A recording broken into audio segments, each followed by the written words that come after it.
What is going on, world? Hey. Y'all already know what the deal is. Hey, what's up, y'all? How y'all doing? What is today? Today's Friday. You guys already know the deal. Hopefully, everybody has had a great week. Y'all already know the deal. We're going to do NCLEX questions. If you guys are new here, my name is Kevin.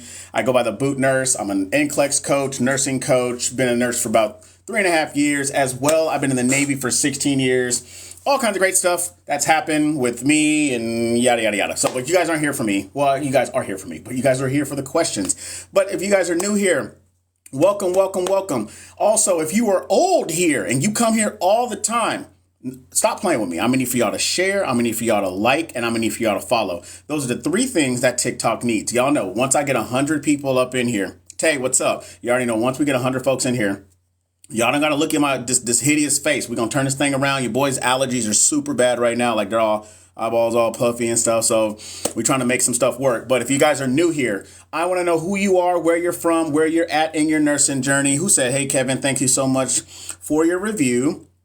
I passed the NCLEX yesterday. Yes, ma'am. Naya. Hey, everybody right now.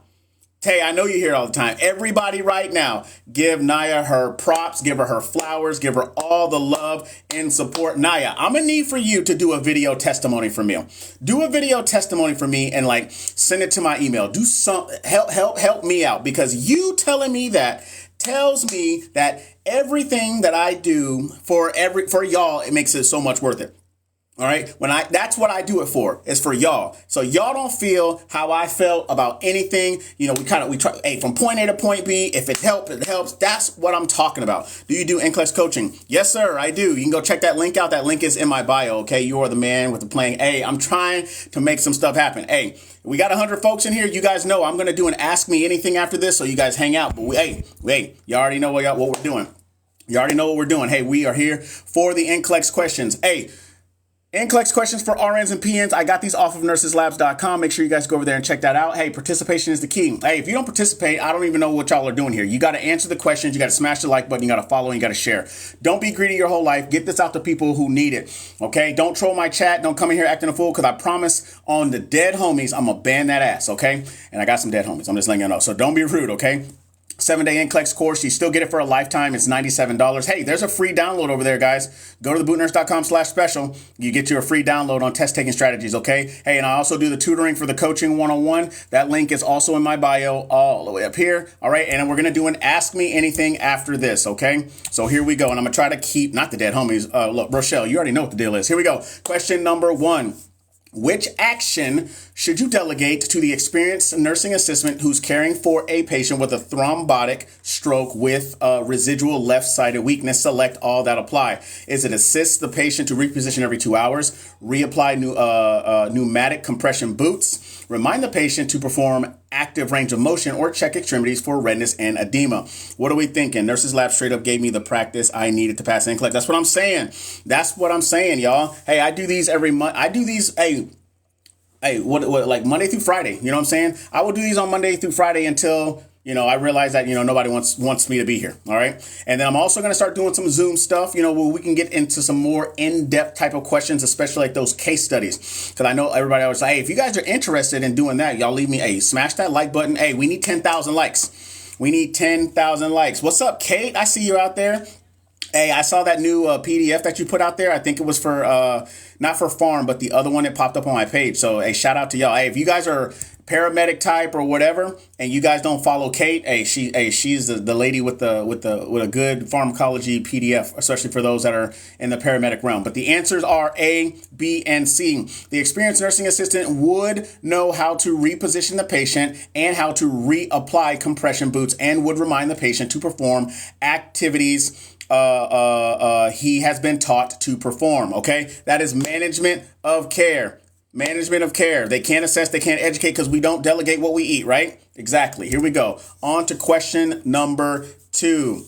Just wanted to check in. Wish I could stay, but I have assignments due. Hey, Tay, go handle it. Go handle what you got to handle. All right. Come on back whenever you can. Question number 2. The patient who had a stroke needs to be fed. All right. So think about stroke patients what is the issues that they have? Like left-sided weakness, oh my God, what is it?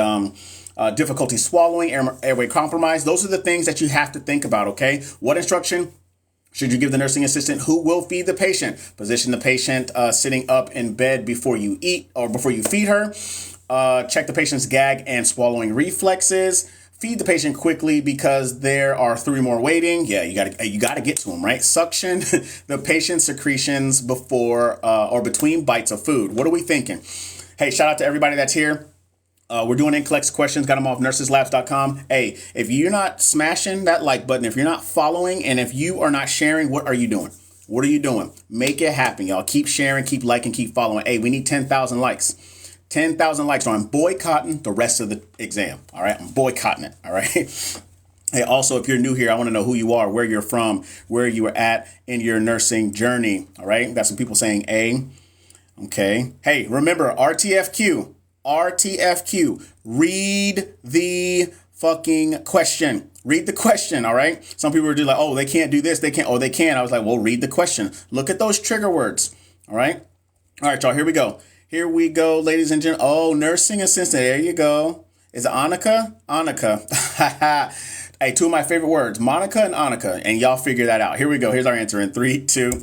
And the answer is position the patient sitting up in her bed before you feed her. Positioning the patient in a sitting position decreases the risk of aspiration. All right. And that is management of care, which is the largest section on the NCLEX. All right. The largest section on the NCLEX at 18 to 23% on the NCLEX. Is it Amal? Amal? Ma'am, thank you for the flowers. I appreciate you. I appreciate you. Here we go, y'all. Question number 3. You have just admitted a patient with bacterial meningitis. Think about the signs and symptoms that have to do with meningitis, okay? To the med-surg unit, the patient complains of a severe headache with photophobia and a temperature of 102.6 orally. Which collaborative intervention must be accomplished first? So systematically, what is the first thing that needs to be done? Is it administer codeine 15 milligrams orally for the patient's headache? What is it? Infuse Recefin 2,000 milligrams IV to treat the infection. Give acetaminophen 650 milligrams orally to reduce the fever. Or give furosemide 40 milligrams IV to decrease intracranial pressure. What are we thinking? Hey, shout out to everybody that's in here. Hey, I got these questions off of nurseslabs.com. Nurseslabs.com, free sets of questions. You guys can go over there and check those out for yourself. Also, I want to know who you are, where you're from, and where you're at in your nursing journey. And if you're not a nurse, what you doing here hanging out? What you doing here hanging out? Tell me what you do. I've had some respiratory therapists in here. I had PA students, medical students, some 30, 40-year nurses. I had a whole bunch of folks out here. Psych MP. Shout out to Annika. Okay. Shout out to you. Shout out to you, Psych MP. Hey, I need an evaluation because I got a lot going on. You know what I'm saying? All right, y'all. Give y'all 10 more seconds. Louisiana graduating on the 13th. That's what I'm talking about. You had meningitis. I bet that was not comfortable, right? LPN failed boards first, trying here to for some motivation. Fernando, you came to the right place. So the next thing I'm gonna tell you, Fernando, is what are you about to do about it? All right. What are you gonna do to fix it? Shout out to whoever said pre-med. Sorry. All right. Medical coder, need the case studies. Okay. Here we go. Here's the answer. The answer is B. Infuse Recefin 2,000 milligrams IV to treat the infection. Untreated bacterial meningitis has a mortality rate approaching 100%. So rapid antibiotic treatment is essential. That is physiological adaptation. Y'all need to realize that is the 3rd largest section on the NCLEX at 11 to 17%, with meningitis. Remember, like meningitis, that is an acute thing. You don't chronically have meningitis. Like that would be terrible, right? So physiological adaptation deals with acute trauma, chronic type of situations. All right. So that's how you have to know, and that's how you have to pay attention. They need time to kick in. Yep. Get back to it in a different way of studying. Fernando, what doesn't work the first time? Yes. You have to audit yourself to figure out why you didn't do well. And then you get back to the drawing board, as we say. Okay. Here we go. Question number 4. You are mentoring a student nurse in the intensive care unit while caring for a patient with meningococcal meningitis. Which action by the student requires that you intervene immediately? So what did the student do or say that was incorrect that needs to be fixed by us, the RN, right? The student entered the room without putting on a mask and gown. The student instructs the family to visit at restricted to 10 minutes. The student gives the patient a warm blanket when he says he feels cold, or the student checks the patient's pupil response to light every 30 minutes. All right, we got a bunch of people screaming A. Okay. A. Okay. All right. Hey, if you guys are new here, welcome. Hey, we need 10,000 likes, y'all. 10,000 likes. I'm Lucy and I failed A. Hey, here's another thing, y'all. I failed my exam too. I failed the NCLEX 3 times, y'all. 1, 2, and 3, right? I failed it 3 times and I passed on the 4th. And let me tell you something. Nobody cares. Nobody cares how many times you fail. Allison, that's great. I'm glad you never failed. But I failed 3 times. And I have no problem telling nobody that. You want to know why? Because no job, no one will care. No one will fucking care if you failed that exam. It's all about you overcoming the fact that you did not do well, figuring out what you did wrong, and then improving upon it, right? So the answer is A, the student enters the room without putting on a mask or a gown. Meningococcal meningitis is spread through contact with respiratory secretion, so use a mask and gown is required to prevent the spread of the infection to staff members or other patients. The other actions may not be appropriate, but they do not require intervention as rapidly. So that is management of care, all right? Management of care. All right, which is the largest section on the NCLEX at 18 to 23%. All right.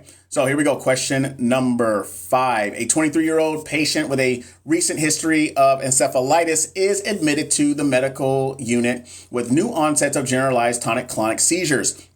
Which nursing activities included in the patient's care will be best to delegate to an LPN, LVN whom you are supervised? Select all that apply. So I need to see all of them in there. All of them in there, right? Document the onset time, nature of seizure activity, and was it the postical behaviors of the seizure. Administer Dilantin 200 milligrams PO daily. Teach the patient about the need for good oral hygiene. Develop a discharge plan, including physician visit and referral to the Epilepsy Foundation. And gather information about the seizure activity.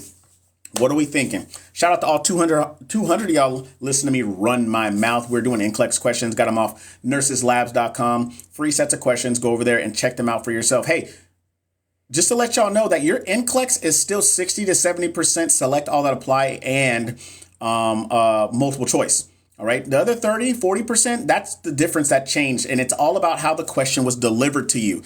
The content hasn't changed. It's all about how the content is delivered to you. Case studies, bow tie, closed questions, right? Matrix grid. That's what it does. All right. Hey, and you get partial credit.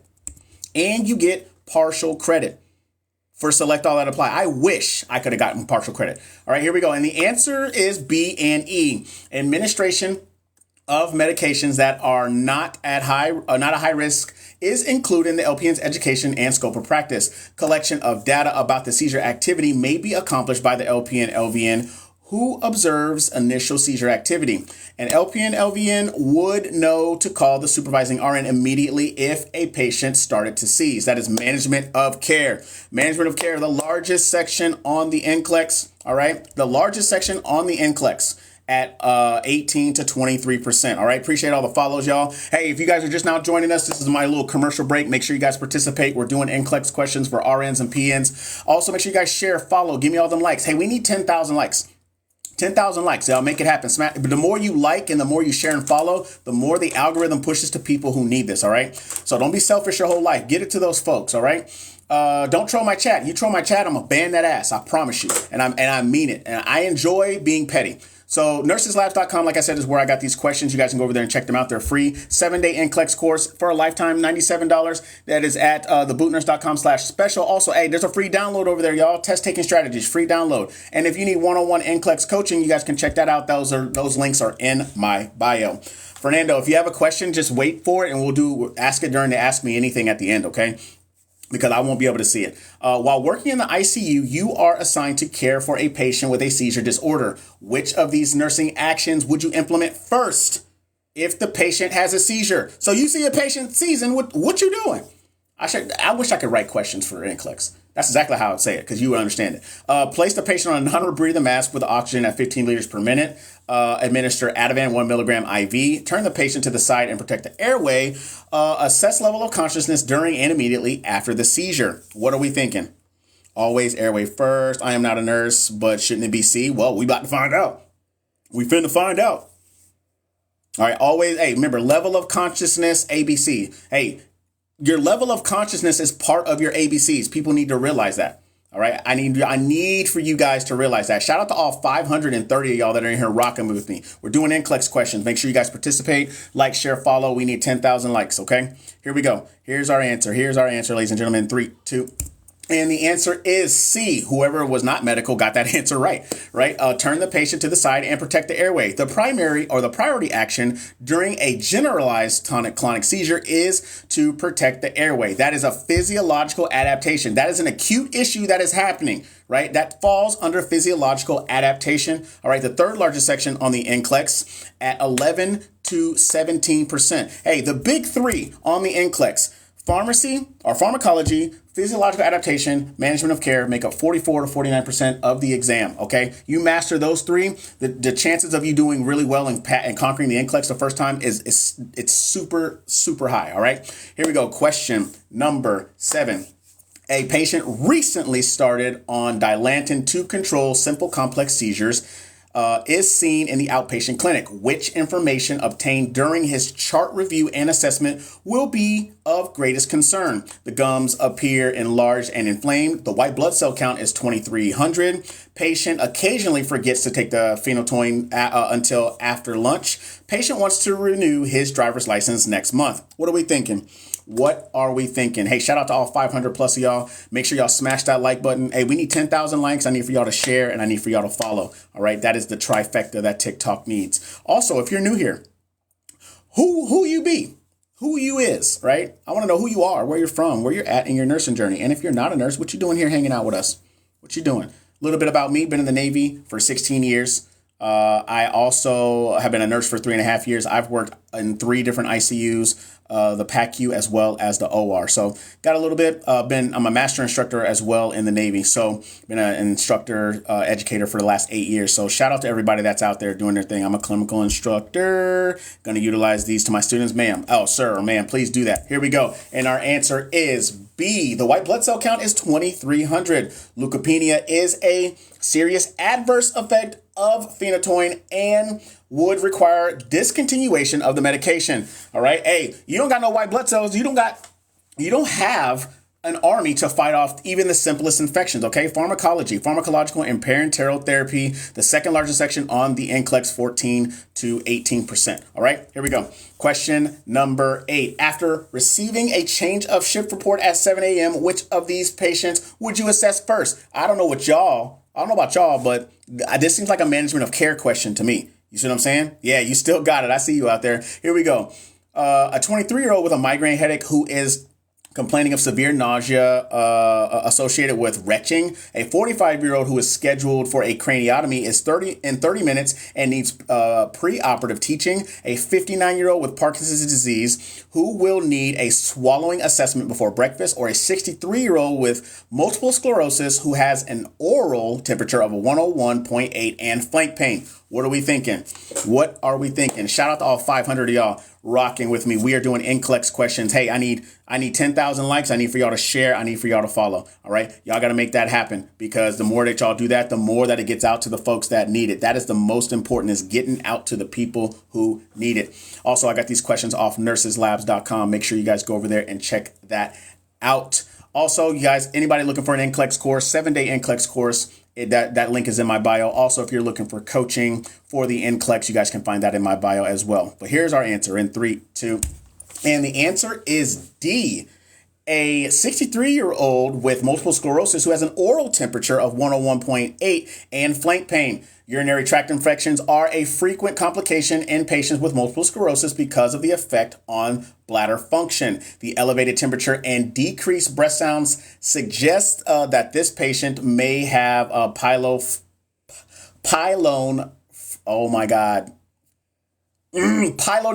Lord have mercy. The physician should be notified immediately so that antibiotic therapy can be started quickly. That is part of management of care. All right, management of care. Annika, I see you out there getting it right. UTI for a month. Look, where do you see UTI for a month? What you mean? I don't see that. All right, here we go. Question number 9. Shout out to all y'all. Make sure y'all keep smashing that like button. Question number 9. All of these nursing activities are included in the care plan for a 78-year-old man with Parkinson's disease who has been referred to your home health agency. Shout out to all my home health nurses out there. Make sure y'all stay safe. For real, though. Like that's not even a joke. Which ones will you delegate to the nursing assistant? Select all that apply. Check for orthostatic changes in pulse and blood pressure. Monitor to improve in tremors after levodopa is given. Remind the patient to allow adequate time for meals. Monitor for abnormal involuntary jerky movements of extremities. Assist the patient with prescribed strengthening exercises, or adapt the patient's preferred activities to his level of function. What are we thinking, y'all? Hey, select all that apply. I'm gonna give y'all 30 seconds. 30 seconds. 30 seconds for you guys to essentially give, all the ones that need to be in there. Kevin, you are rocking it, dude. My man, I appreciate it. Put me into shame. Hey, I had almost 700 people up in here, James. Hey, if you guys are interested in entrepreneurship, nursepreneurship, as I like to call it, because I got a lot of medical people up in here, but mostly nurses. Check out my man, James. He just jumped in there. He does teaches about digital products. Hey, start building you a side hustle on the side when you start becoming a nurse. 'Cause I'm trying to tell you, these hospitals don't give a fuck about you, so you need to start really thinking for yourself. I promise you you won't regret it, okay? All right, y'all, here's our answer. Here is our answer in 3, 2. Yeah, James, I got you, bro. And the answers are A, C, and E. Nursing assisting education and scope of practice includes taking pulse and blood pressure measurements. In addition, NAs can reinforce previous teaching or skills taught by the RN or other disciplines such as speech or physical therapists. That is management of care. Kay, shout out to you. Getting it right. That's what I'm talking about. Management of care. The largest section on the NCLEX, ladies and gentlemen. The largest section at 18 to 23%. Okay, part of the big 3, as I call them. All right, here we go. Question number 10. As the manager in a long-term care facility, you are in charge of developing a standard plan of care for residents with Alzheimer's disease. Which of these nursing tasks is best delegated to the LPN team leaders working in the facility? Is it A, check for improvement in resident memory after medication therapy is initiated? B, use the mini mental state examination to assess residents every 6 months? Assist residents to the toilet every 2 hours to decrease the risk of urinary incontinence? Or D, develop individualized activity plans after consulting with residents and family? What are we thinking, y'all?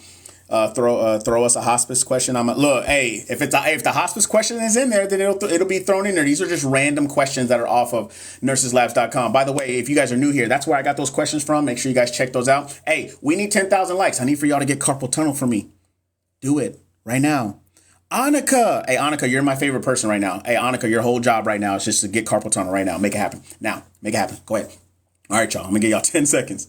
B or A or C? Hey, give me one. Give me one. I'm low-key thinking B. Hey, how about you high-key give me an answer, okay? How about that?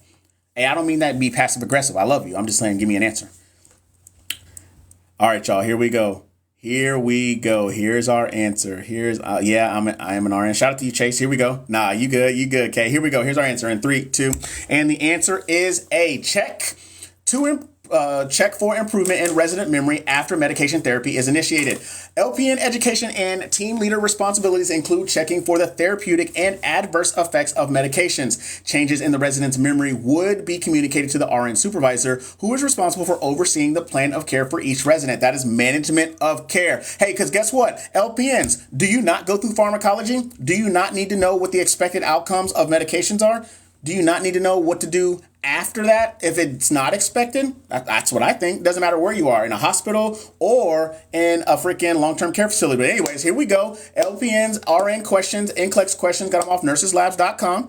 You see what I'm saying? Participate. Hey, those are rhetorical questions, by the way. I know y'all know, but yeah, you just better just keep continuing to know. All right. Hey, share, follow, give me all them likes. Stop being selfish your whole life. Give them to me so we can get folks here who need it. All right. Don't be selfish. Hey, if you come to my chat and you troll my chat, I'm gonna ban that ass. Like I'm gonna ban that ass on a shirt and I'm gonna make all y'all buy it. All right. Nurseslabs.com. Nurseslabs.com is where these questions came from, okay? 7-day NCLEX course. That's my NCLEX course. I created 55 videos. A new generation NCLEX review is in there to include case studies. $97. Access for a lifetime. Also, there's a free download on the website. Go over there and check that out. I do tutoring for NCLEX, and we're going to do an Ask Me Anything after this, okay? So make sure you guys hang around for that. All right. You're so well spoken. Hey, Annika, I appreciate you. Hey, I've been an instructor. I've been teaching for 8 years. I'll go through that whole spiel when we do the AMA. All right. Question number 11. A 89-year-old female, man, Annika, that made me feel good. I appreciate you. Thank you. An 89-year-old female patient who has been admitted to the medical unit with new onset angina also has a diagnosis of Alzheimer's disease. The patient's husband reports to you that he rarely gets a good night's sleep because he needs to make sure his wife doesn't wander during the night. He insists on checking each of the medications you give her to be sure that they are the same as the ones that she takes at home. Based on this information, which nursing diagnosis is most appropriate for this patient? Now, I've got a whole bunch of information. I have somebody who has Alzheimer's disease, right? We're talking about memory, right? Memory loss type stuff. So what are we thinking, right? Decreased cardiac output. Related to poor myocardial contractility, caregiver role strain related to continuous need to provide care or providing care, ineffective therapeutic regimen management related to poor patient memory, or is it the risk for falls related to patient wandering behavior during the night? Now take all that information that's inside of there, right? Not only is it a new onset of angina, but she also has a diagnosis of Alzheimer's, right? But what is the true issue? What is the true issue? All right. This is why you got to really read it. Is this the patient or the caregiver? So this is where we read the question. So we know what's going on with the patient, but we get a report from the husband, right? So what is the most important thing? And this is why I always say content, question and answers, rationale. This is not a game. It's not a joke. There are no tricks to doing the NCLEX except for hard work. And it's called putting it in. And that's what y'all need to do. Here we go. Here's our answer, y'all. Here's our answer in 3, 2. And the answer is, who said it? Caregiver, safety, right? Caregiver role strain related to continuous need for providing care. The husband states about lack of sleep and anxiety over whether the patient is receiving the correct medications are behaviors that support this diagnosis. That is basic care and comfort. So a lot of people were probably thinking about the angina because they said it's a new onset, right? But the real root of the issue was the fact of the caregiver's concern, okay? Yeah, McKenna, shout out to you. Here we go. Question number 12. Hey, I need for y'all to smash that like button. Hey, we need 20,000 likes. 20,000 likes. Make it happen. Here we go. You are caring for a patient with reoccurring the glioblastoma who is receiving Decadron 4 milligrams IV every 6 hours to relieve symptoms of right arm weakness and headache. Which assessment information concerns you the most? Right? Think about the medication of Decadron, right? And think about the disease process. The patient does not recognize family members. The blood glucose is 234. The patient complains of continuous headache, or the daily weight has increased by 1 kilogram. What are we thinking? Shout out to all 300 of y'all in here rocking with me. Hey, we're on the road to 20,000 likes. So I'm gonna need for every person in here to get carpal tunnel for me. Hey, I just want to let y'all know if there's 200-300 of y'all. If y'all each did 100 likes, we would be at 1 million likes. See, I don't do math well. I'm just saying. Anticoagulant, what's up with you? How are you? Hey, so like I said, I got these questions off NurseslAbs.com. NurseslAbs.com. They're free sets of questions. Go over there and check them out for yourself, okay? Also, I want to know who you are, where you're from, where you're at in your nursing journey. And if you're not a nurse, what you doing here hanging out with us doing these type of questions? And here is our answer in 3, 2. And the answer is A. The patient does not recognize family members. The inability to recognize family members is a new neurologic... whoa, hold on a second. Oh, okay, never mind. I was like, wait, what's going on? The inability to recognize a family member is a new neurologic deficit for this patient and indicates a possible increase in intracranial pressure. This change should be communicated to the physician immediately so that treatment can be initiated. That is pharmacological and parenteral therapy, which is the second largest section on the NCLEX. I'm telling you, pharmacology is a monster. Pharmacology is a monster, ladies and gentlemen. So I'm telling you right now, you definitely want to make sure you know prefixes, suffixes, what family they fall under, if they're cardiac, if they're GI, if they're respiratory. I'm trying to let you know. Shout out to Jersey. I see you out there. NCLEX next month. Okay, here we go. Question number 13. A 70-year-old alcoholic patient with acute lethargy, confusion, and incontinence is admitted to the hospital ED. His wife tells you that he fell down the stairs about a month ago, but he didn't have a scratch afterward. Okay. She feels that he has become gradually less active and sleepy over the last 10 days or so. Which of the following collaborative interventions will you implement first? So what is the very first thing that I would want to do? Place on a hospital alcohol withdrawal protocol, transfer to radiology for a CT, insert a retention catheter to drain or to straight drainage, or give Dilantin 100 milligrams PO. What are we thinking? Hey, he fell, right? And when I'm thinking about anybody that falls, where are they going to, what's the first thing that they're going to hit? I always think what they're hitting. Now, I ain't talking about grandma falling on her hip. I ain't talking about nobody doing anything. I'm talking about that. Yeah, exactly. We're talking about that head, right? Because now I'm starting to have acute. Keyword in there is acute lethargy and confusion. That is a level of consciousness issue, which is also part of ABCs. People need to realize that an altered level of consciousness is part of ABCs. And the answer is B, transfer to radiology for a CT scan. The patient's history and assessment data indicates that he may have a chronic subdural hematoma. The priority goal is to obtain a rapid diagnosis and send the patient to surgery to have the hematoma evacuated. That is part of management of care. Largest section on the NCLEX. Those are those things that you got to watch out for. All the assessment data was there. Right. So I was like, hey, okay, now I need to implement. I need to get that ass to CT to see what's going on. And there are people that do have chronic subdural hematomas, and next thing you know, they hit their head, and then boom, now they have a stroke somewhere. You like neuro? Hey, neuro is wild, Ashley. Neuro is wild. So shout out to all y'all that are in here. Here we go. Question number 14. Which of these patients in the neurologic ICU will be best to assign to an RN who has floated from med-surg? So what type of patient would I give to somebody who has never worked or barely worked in the ICU, right? Is it a 26-year-old patient with a basilar skull fracture who has clear drainage coming out of the nose? A 42-year-old patient admitted several hours ago with a headache and diagnosed with a ruptured Berry aneurysm. A 46-year-old patient who was admitted 48 hours ago with bacterial meningitis and has antibiotic doses due, or a 65-year-old with astrocytoma who has just returned to the unit after having a craniotomy. What are we thinking? Shout out to all 350 y'all rocking with me. Hey, I'm about to pick somebody else out who's about to get carpal tunnel. It might be McKenna, but I'm about to figure it out. Smash that like button, 20,000 likes. Make sure you guys share. Make sure you guys follow. That is the trifecta that TikTok needs. Also, got these questions off nurseslabs.com. Nurseslabs.com. Okay, go over there and check those out. All right. And here's our answer, ladies and gentlemen. McKenna, you know it's coming. You know it's coming, girl. You know it's coming. Here it is in 3, 2. And the answer is C, a 46-year-old patient who was admitted 48 hours ago with bacterial meningitis and has an antibiotic dose due. So what are the key aspects in this answer?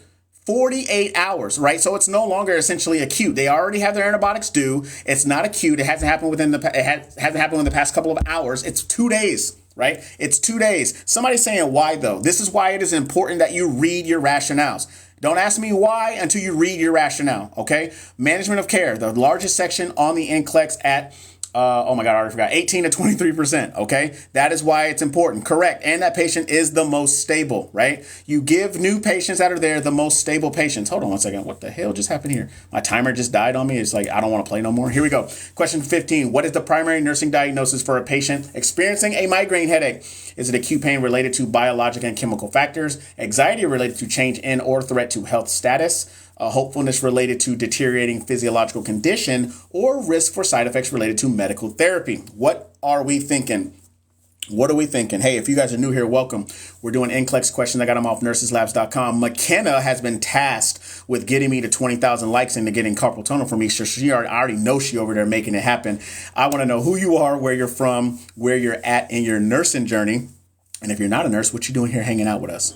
And everybody is screaming A at me. I'm in the ER a lot for migraines, pain, most definitely. Definitely. Migraines are not fun, ladies and gentlemen. They are not fun at all.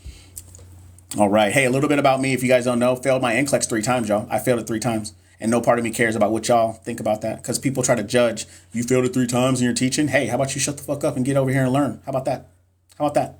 Don't judge people based off of them learning different ways and then finally picking it up. No job will ever care. I promise you. No job will ever care how you feel about anything, and they don't care about how many times you took the damn NCLEX. They just need to know that you passed that shit, you got a license, you came from an accredited school. Like, we don't got no Florida Georgia nurses up here. Shout out to y'all. But they're going to put that ass to work, all right?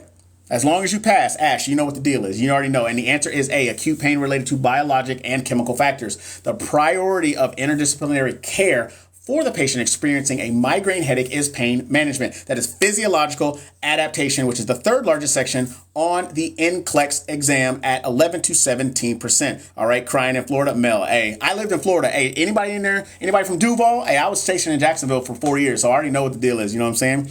That's not fair to say. Hey, it doesn't matter. What do you mean? What's not fair to say? Hey, real quick, commercial break, y'all. Hey, we're doing NCLEX questions. Got them off nurseslabs.com. Make sure you guys go over there and check those out. Participate, y'all. I love the participation. I love the participation. Keep that up. Share, follow. Give me all them likes. Stop being selfish. And I ain't talking about towards me. I'm talking about towards other people. Get it out to them, all right? You troll my chat, I'm going to ban that ass. Literally. I'm going to put that on a shirt. Who's going to buy it if I put it on a shirt? Hey, don't be rude, okay? 7-day NCLEX course. Lifetime access, $97. Also, if you go to the website, y'all get a free download. Test taking strategy. 42 pages. Also, I do NCLEX coaching. Those links are in my bio, and we're going to do an Ask Me Anything after this. All right, so hang out. NCLEX in a few weeks. Lex, you got it. Keep pushing. All right. Question 16. Nurse Michelle should know that the drainage is normal 4 days after a sigmoid colostomy when the stool is what? Green liquid, solid form, loose, bloody, or semi-formed. What are we thinking? What are we thinking? All right. What are we thinking? Give me some answers right now. I need them. I need to see them. Also, if you guys are new here, welcome. We are doing NCLEX questions, ladies and gentlemen. I have less than a year left in school, hoping to become an aesthetic nurse RN in South Carolina. Shout out to South Carolina. I got some folks that live out there, like in the Chester and the Rock Hill area. You know what I'm saying? I got some folks that live out there. Columbia, you know what I'm saying? I hear you, McKenna. I hear you. All right, what are we thinking, y'all? What are we thinking?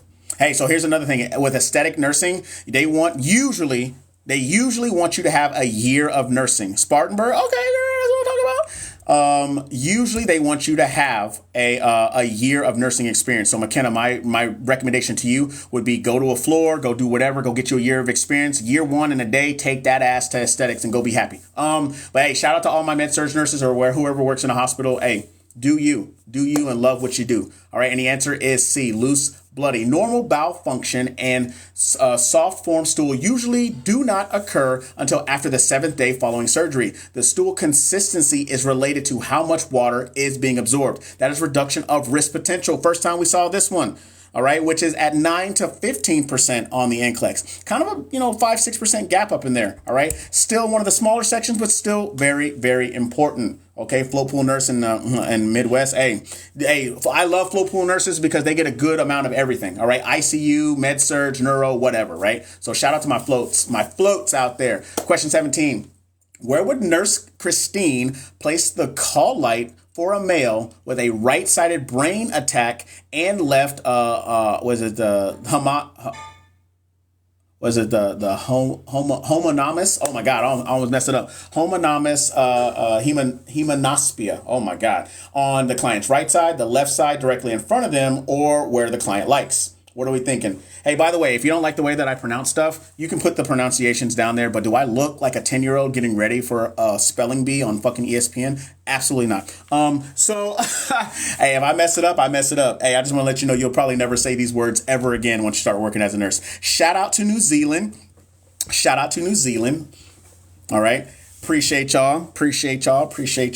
Hey, McKenna, I bring this energy all the time. Hey, if you guys are new here, welcome. My name is Kevin. I've been a nurse for 3.5 years. I've worked in 3 ICUs. I've worked in PACU, and I also work in the OR. Well, I work in OR now. So, appreciate everybody being here. We're doing NCLEX questions. Got them off nurseslabs.com. Nurseslabs.com. Kevin says, hey, Kevin, first of all, you got a good name. I'm just going to say that because that's my name. Also, I want to know, if you're new here, who are you, where you're from, where you're at in your nursing journey. I already know who McKenna is. McKenna, I hope you're getting carpal tunnel. I need 20,000 likes. I mean, if you ought to make it happen for me. Here we go. And our answer in 3, 2. Say hello to Nurse Lori. She's an LPN. Shout out to Nurse Lori. I don't know who she is or whatever. Shout out to Canada. All right, here we go. And the answer is on the client's right side. The client has left visual field blindness. The client will only see from the right side. That long H word and that other long H word, which I'm not going to say, is a condition in which a person sees only one side, left or right, of the visual world of each eye. The person may not be aware that the vision loss is happening in both eyes or not just one. An injury to the right part of the brain produces loss to the left side of the visual world of each eye. Physiological adaptation, third largest section on the NCLEX, 11 to 17%. All right, make it happen. Make it happen. I love the way you read. Sometimes I read like a speak and spell, Melanie. Like, I ain't gonna lie to you. And if y'all don't know what a speak and spell is, or I'll just say Johnny 5, like a robot, because I'm just like, hey, hooked on phonics works for me, baby. We make it happen. Here we go. Question 18. A male client is admitted to the emergency department following an accident. What are the first nursing actions of the nurse? All right. What do we want to do first? Do I want to check respiration, circulation, and neurological response, align the spine, check pupils, and check for hemorrhage, check respiration, stabilize the spine, and check for circulation, assess the level of consciousness and circulation? Shout out to all 469 of y'all in here rocking with me. We are doing NCLEX questions. We are on the road to 20,000 likes. I know McKenna over there getting tired. McKenna, trust and believe, I'm about to task somebody else. All right, 20,000 likes. Also, I want to know who you are, where you're from, where you're at in your nursing journey. Hey, I also do NCLEX coaching, y'all. You guys can check that out. That link is in my bio. But I still want to know who you are, where you're from, where you're at in your nursing journey. All right. Oh, hit 20. Hey, we 20,000, baby. We already know the deal. I don't know who I'm going to task now. Kevin says A. Okay. Nadia says C. Okay. All right. Appreciate it. I'm telling y'all right now, I love this energy. I love the fact that you guys are like participating. It makes me so damn happy. Here we go, y'all. Here's our answer in 3, 2. And the answer is C. Check respiration, stabilize the spine, and check circulation. Checking the airway would be the priority, and the neck injury should be suspected. Airway patency and adequate respiratory effort are both essential for normal oxygenation and ventilation within the body, so the normal physiological processes can proceed without metabolic derangement. All right, that is physiological adaptation. That's what? The third largest what? Section on the NCLEX. Okay, cool. I'm glad y'all are answering. That's how many percentages is this? 11 to 17. That's what I'm talking about. 11 to 17%. All right. How much for the one-on-one? Don't see it on the website. So when you go to the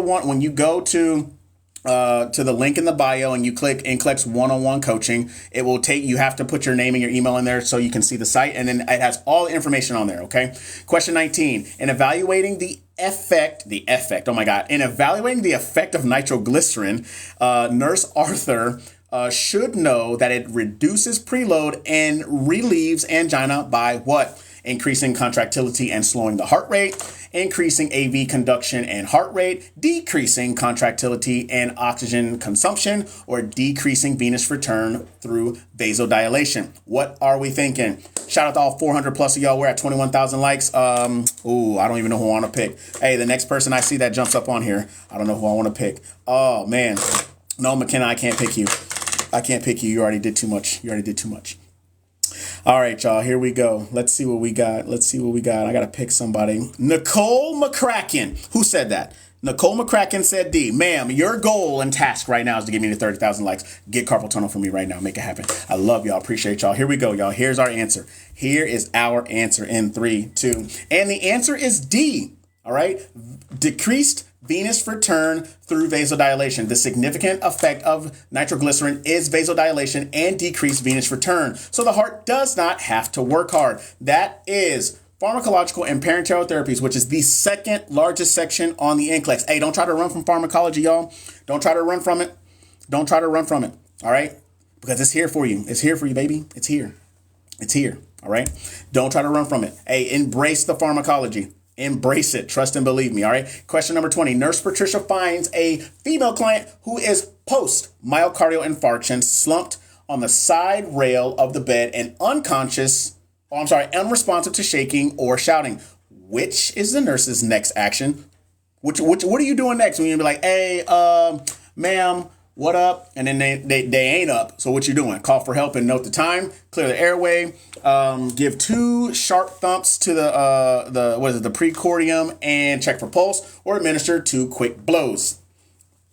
Check the airway. Okay, what else we got? Shout out to all 500 y'all in here rocking with me. We're doing NCLEX questions. I got them off nurseslabs.com. These are both for RN and LPN. Okay, RN and LPN off of nurseslabs.com. Go over there and check those out for yourself. All right, check them out for yourself. Hey, I need for y'all to share. I need for y'all to follow. I need for y'all to like. Hey, if you're just here lurking and you're just trying to take all this information, but you're not trying to give back, what are you really doing here? What are you really doing here? Hey, get the team concept down now. Because when you work as a nurse, you have to work as a team. There are things you do individually, but I'm telling you right now, the moment a motherfucker codes, you're going to be wishing you had some people in there with you. You know what I'm saying? So the answer is call for help and note for time, right? I know people are going to be like, oh my God, what you mean, right? It said the next thing. Having established by stimulating the patient, the client is unconscious rather than sleep, the nurse should immediately call for help. Call for help. Help. Somebody help. And trust me, you'll probably be crying like that too, but you probably won't hear it, right? This may be done by dialing the operator from the client's room and giving the hospital code for cardiac arrest and the client's room number to the operator, or if the phone is not available, by pulling the emergency call button. Trust me, there's a code blue button above every patient's bed. And I've actually screamed down the hallway when that shit wasn't working. Noting the time is important baseline information for cardiac arrest procedure. That is physiological adaptation. The third largest section on the NCLEX exam, ladies and gentlemen. Remember, it's part of the big 3. It is part of the big 3. Ladies and gentlemen, real quick, commercial break. We're doing NCLEX questions. Got them off nurselabs.com. I love the participation is on fucking fire right now, and I love it. You feel me? Keep doing it. Share, follow, give me all those likes. Stop playing games with me, all right? And most of all, stop playing games with yourself. Stop being selfish. Give me all them likes. 30,000 likes. Make it happen. Don't troll my chat. You troll my chat, I promise you, I'm going to ban that ass, and then I'm going to remember your name, and I'm going to talk shit about you at the end of it because I'm petty. So don't be rude. All right, nurseslabs.com is where I got these questions from. 7-day NCLEX course, $97. Hey, for a lifetime, and a huge flex on anybody, you get a lifetime access to the 7-day NCLEX course. Somebody was already in here, y'all, and told me that they passed using it. They passed using it. They passed their NCLEX yesterday, right? And yeah, you also get a free download if you go to the website. I also do tutoring. You can check that out over there as well. What's up, Jen? I see you, girl. I see you out there. Here we go. Question 21. Nurse Monet. I should put an E at that. So it's Nurse Monet is caring for a client recovering from gastrointestinal bleeding. Okay. The nurse should what? Plan care so the client can receive 8 hours of uninterrupted sleep each night. I wish. I got a toddler and we don't be sleeping like that. Monitor vital signs every 2 hours. Make sure that the client takes food and medication at prescribed intervals, or provide milk every 2 to 3 hours. All right. What are we thinking? What are we thinking? Shout out to all 460 y'all in here rocking with me. All right. Hey, a little bit about me. I've been in the Navy for 16 years. I've been on 2 deployments. My last deployment was in Afghanistan, 2012, 2013. I was part of what we call a forward surgical team. So we did life, limb, eyesight emergency surgeries. We did medevacs and casevacs. I worked with Australians, some Singaporeans, some Italians, mostly the Australians and their fucking balla. Like, shout out to the Australians, right? So, and I've been an instructor teacher for the last 8 years. Got a little bit of background of a little bit of everything. Okay. So I love that you guys are here. I love that you guys are participating. Appreciate you guys for your support. That's always loved, and love to hear from people that are in service. So I appreciate all y'all. Thanks. Here we go. Question. Here's our answer. And the answer is C. Make sure that the client takes food and medication at prescribed intervals, right? Food and drug therapy will prevent the accumulation of hydrochloric acid or will neutralize and buffer the acid that does accumulate. That is physiological adaptation. Your son's a corpsman. Hey, I've been a corpsman for 16 years, my entire career, and probably one of the best careers, and the most decorated job in the Navy. All right, we have 44, 46 Medal of Honors. It's a lot. All right, physiological adaptation, 11 to 17%. Third largest section on the NCLEX. Okay, Amy, appreciate your support. Question number 22. A male client was on warfarin before admission and has been receiving heparin IV for 2 days. The partial thromboplastin time, or PTT, is 68. What should Nurse Carla do? What you doing, Carla? Right? Stop the IV infusion of heparin and notify the physician. Continue treatment as ordered. Expect the warfarin to increase the PTT or increase the dose because the level is lower than normal. What are we thinking? Shout out to all 477 of y'all for rocking with me. Got these questions off nurseslabs.com. Free sets of questions. Go over there and check those out. If you guys are new here, smash that like button. Hey, we need 30,000 likes. 30,000 likes. All right. Don't be selfish. Give them to me. Give them to me. When you smash the like button, TikTok is just like, oh, what Kev got going on over there? Oh, shit. Let's get people over to Kev. You know what I'm saying? Like, hey, that's what we doing. You know, kind of like Kevin Hart. Hey, yo, Kev's on the bus. Hey, what up? Kev's on the bus. Like you're saying, hey, we're on the bus and I need folks up on here with me. You know what I'm saying? We got to make that shit happen. All right. I appreciate you. Here we go. Here's our answer, y'all. Here is our answer in 3, 2. And the answer is continue to treat as ordered. Right? The effect of heparin are monitored by the PTT is normally 60 or 30. Hold on a second. Hold on. Okay, yeah, we're good. I just wanted to make sure, like, wait, what was going on? Pharmacological and parenteral therapies, right? Second largest section on the NCLEX. The second largest section on the NCLEX, all right? On to the next one. I was like, wait, what is going on here? Did I read that right? That's what happens when I read too fast. I'm just like, wait, my mouth won't keep up with my brain, and then I start to like have a short or whatever the hell's going on here, right? So question number 23. Question number 23.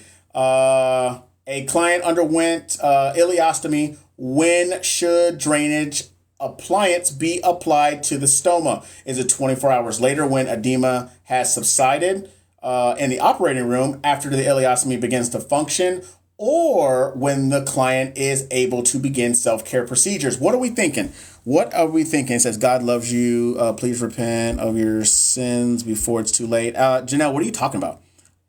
First of all, we're all children of God or whatever religious belief that you have. But if you're in here trolling my chat, I promise you, God's not going to stop me from banning your ass. All right. So I'm just letting you know. But that's all out of love, though. That's all out of love and respect. Like, I mean it. Like, I mean that. You know what I'm saying? Like, dead ass. Like, answer the question. You know what I'm saying? Just answer it. Give me the 30,000 likes. Tina, thank you for the follow. All right, y'all. 10 seconds, y'all. Hey, read the question. Who is it? Is it Soup J? Read the question. Who says, just call me? Yes, ma'am. Just answer it. Just give me one. You have a 25% chance of getting it right rather than not answering it at all and then getting a 0. You know what I mean? So do that. Try that. All right, y'all. Here we go. Here's our answer. Here is our answer in 3, 2. And the answer is B, in the operating room. The stoma drainage bag is applied in the operating room. It's sized by the surgeon and put on and everything, right? Drainage from the ileostomy contains secretions that are rich in digestive enzymes and highly irritating to the skin, right? Protection of the skin from the effects of these enzymes is begun at once. Skin exposed to these enzymes, even for a short time, become reddened, painful, and excoriating, right? That's physiological adaptation. Third largest section on the NCLEX. 11 to what? 17%, you ask? Absolutely. That's exactly, you're right. You right. You got it right. I know you're saying it because I'm repeating it. So, you know, that's how it is. I say it, you repeat it back, you say it. So now it's stuck and it's in your head, right? That's how we do that. Question number 24. A client has undergone spinal aesthetics. It will be important that the nurse immediately positions the client in what? Is it on the side to prevent obstruction of the airway by the tongue, flat on the bed, on the back with knees flexed 15 degrees, or flat on the stomach with the head turned to the side? All right. What are we thinking? What are we thinking? All right. Hey, anesthesia, right? Undergone spinal. So what is spinal anesthetics? Like what is that? What is that? Is it general anesthetic? Is it, local anesthetic? Is it regional anesthetic? You know what I'm saying? Like, what are we thinking? Like, that's how you have to think about this. That is where your critical thinking comes into play. All right. You use your critical thinking to apply and analyze to make a clinical judgment. That's what the NCLEX wants, y'all. That's what it wants. Okay. That's what it wants. Shout out. Hey, we got 30,000 likes. You already know what the deal. You already know what the deal is. 40,000 likes, baby. Here we go. Here's our answer in 3, 2. And the answer is flat on the back. To avoid the complication of a painful spinal headache that can last for several days, the client is kept flat in a supine position for approximately 4 to 12 hours post-operatively. Headaches are believed to be the cause of to be the cause by the seepage of cerebrospinal fluid from the puncture site.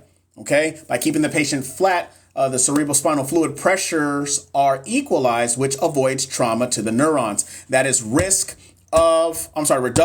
of risk potential. This is why it's important that you know your content, have your questions and answers, and read your rationale. It doesn't matter if you got it right or wrong, especially if you got it wrong, you better be reading them, but it doesn't matter if you got them right either. You need to read all of them, okay? That is where it is solidified.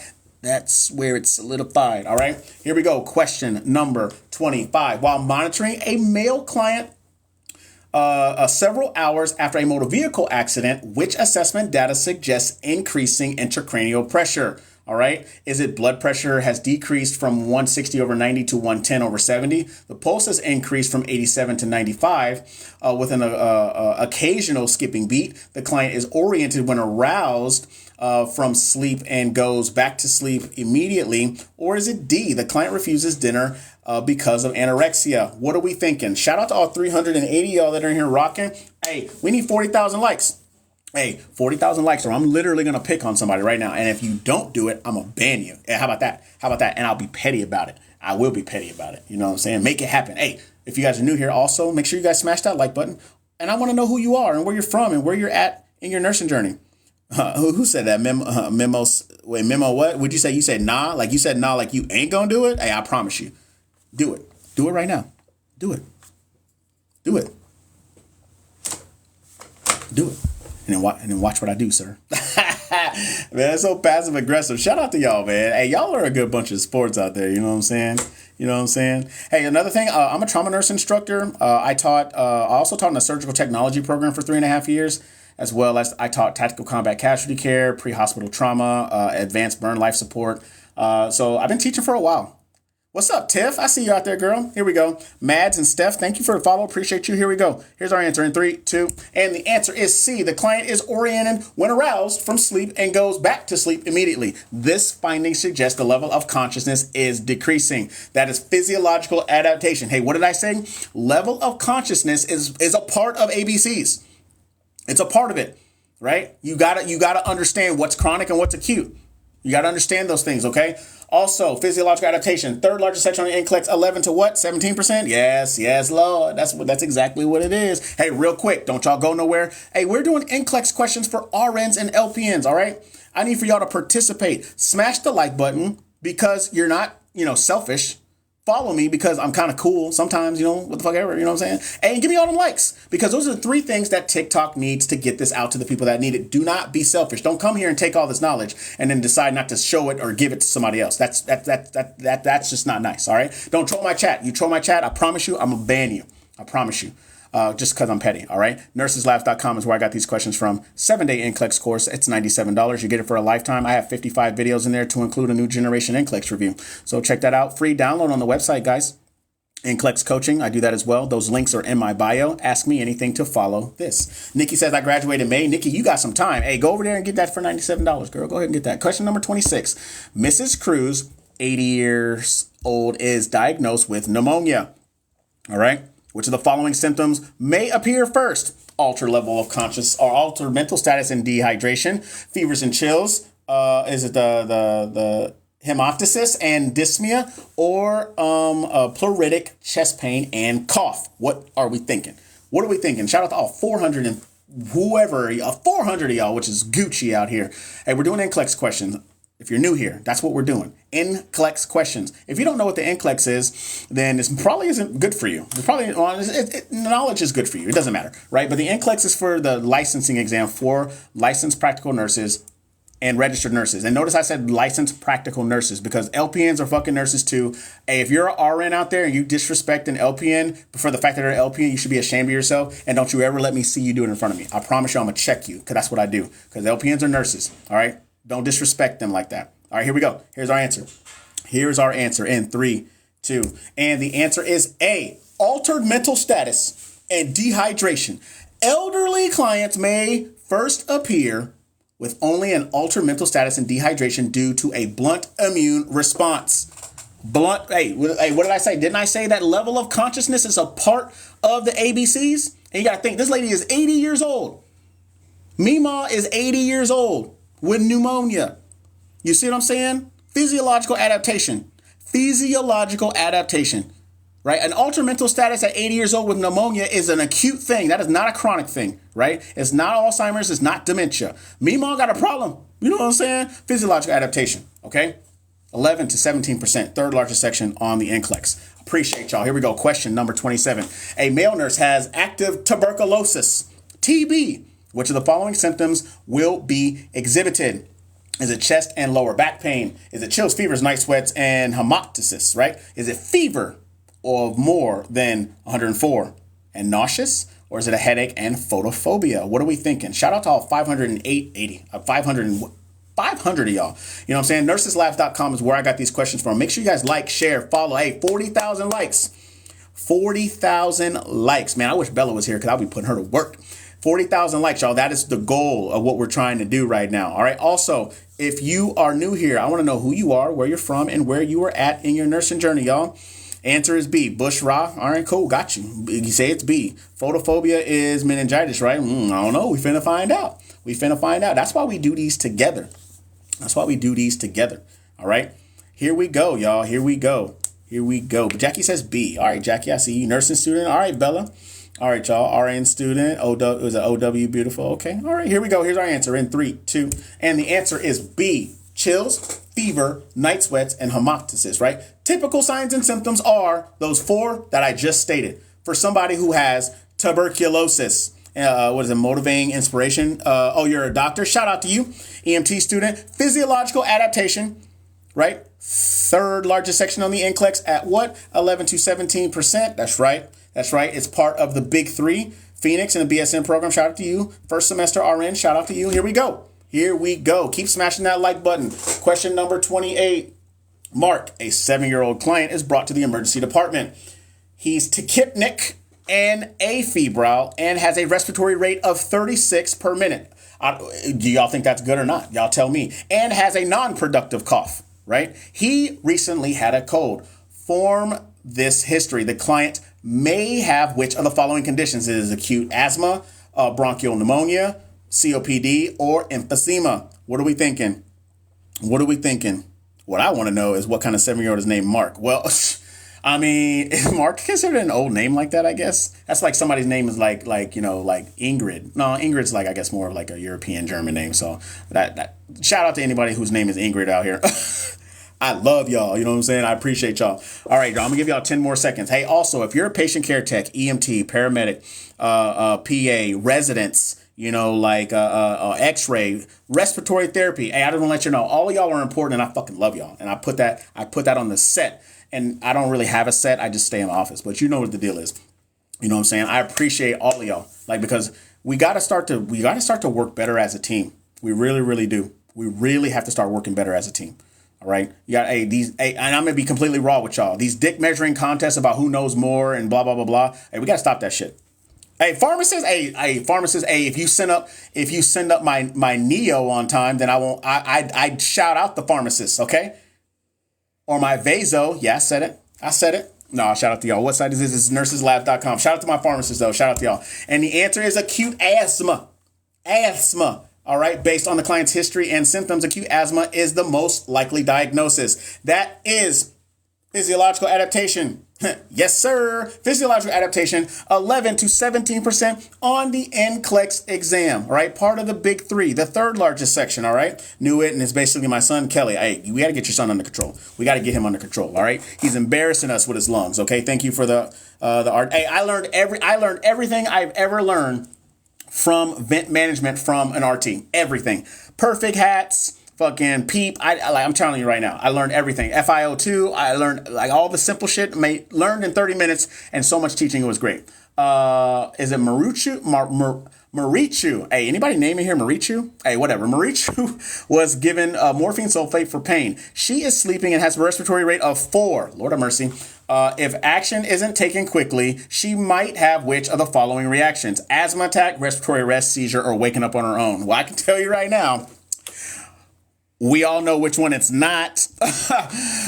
Oh, Lord have mercy. Shout out to y'all. Shout out to y'all. Hey, we need 40,000 likes. Hey, if you guys are finding value, smash that like button and stop playing games with me. All right. Smash that like button. Shout out to all 600 of y'all. Hey, we just had almost 800 people up in here, y'all.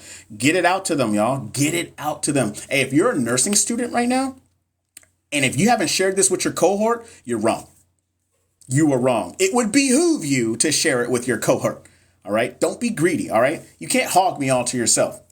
I mean, you could. That's what my coaching's for. But you know what I'm saying? Here we go, y'all. Here we go. Here's our answer in 3, 2. You just shared Tati. I appreciate you. That's what I'm talking about. And of course, the answer is respiratory arrest. Well, we all knew that this lady ain't going to wake up on her own with no respiratory rate of 4. You know what I'm saying? Better get the Narcan ready. You know what I'm saying? Narcotics can cause respiratory arrest if given in large quantities. That is part of pharmacological and parenteral therapy. All right. The second largest section of what? The NCLEX. That's right. Yes, Lord. 14 to 18%. I know that's right. Here we go. 18-year-old graduating next year with my BSN RN. Shout out to you, Eddie. That's what. Hey, Eddie, you ahead of the curve, brother. You ahead of the curve. Ambu bag. You know what the deal is. Better get the breathing for her. You know what I'm saying? Here we go. Question number 30, ladies and gentlemen. Shout out to my RTs. No duh, she did. Hey, I said that. That's what I said, right? A 77-year-old male is admitted for elective knee surgery. Paint the picture.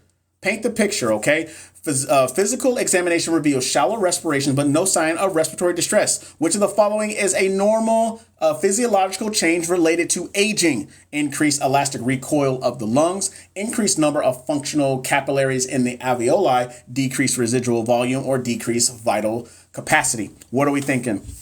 Shout out to all 590,000 of y'all that are in here rocking with me. Hey, we're doing NCLEX questions. I got them off nurseslabs.com. Make sure you guys go over there and follow nurseslabs.com. I mean, you can go get you guys some free questions. Go do something. Get them for free. You know, do you, boo. All right. Also, smash that like button. We need 40,000 likes. Hey, and make sure you guys follow me. You know, I do these every day. I'm starting to do these every day. If y'all don't want me to do them every day, I won't. I'll just go back to my 3 days a week and I'll just call it a day. You know what I'm saying? You know what I'm saying? Also, hey, anybody looking for an NCLEX course, one of the largest flexes you could ever have, getting one for $97 and having it for a lifetime. Yes, Lord. Check that out. That link is up here. Up here. All right. Also, if you guys are looking for coaching, you guys can check that out as well. That link is also in my bio. Christina, appreciate the fire. That's what I'm talking about. And our answer in 3, 2. Ashley, thank you for the follow. Don't you dare. What you mean? Oh yeah. Hey, if y'all don't want me to be here, I won't be here. I'll go away. CST, wannabe, and RN. Hey, is it K? Well, I'll call you 2010. Hey, don't tell me what you want to do. Tell me what you're going to do. You know what I'm saying? And the answer is D, decreased vital capacity. Reduction in vital capacity is a normal physiological change, including decreased elastic recoil of the lungs, fewer functional capillaries in the alveoli, and an increase in residual volume. That is health promotions and maintenance, which is like 9 to 12% on the NCLEX, okay? Smaller section, but of course, still very important. Not the big 3, but of course, still very important. Shout out to all of my RTs that are out there. Hey, I love it. Hey, I give all shout outs to all those people that are out there, all right? Hey, unless you're an asshole. If you're an asshole nurse, then fuck you. There you go. If you're an asshole nurse, I don't like you. If you're an asshole doctor who doesn't know how to talk to a nurse, I also don't like you either. All right. And I will tell you to your face that you suck. Okay. Like, learn how to talk to people. All right. And I mean that. And I tell you, look, I've had people talk to me. I was like, bro, I'm not your husband. I'm not your son. I'm not your wife. And I'm not your daughter. I don't know who you're talking to, but you ain't talking to me. All right. So you better fix it. Those doctors, man, I'm telling you right now, those doctors forget. Y'all got to go home. And I ain't threatening nobody. Y'all got to eventually go home. You know what I'm saying? Don't let me find you at fucking HEB, you know, fucking trying to grab you some eggs and then you slip and hurt yourself. I'm just playing. I'm just joking, y'all. Here we go. Hey, that's a wrap, y'all.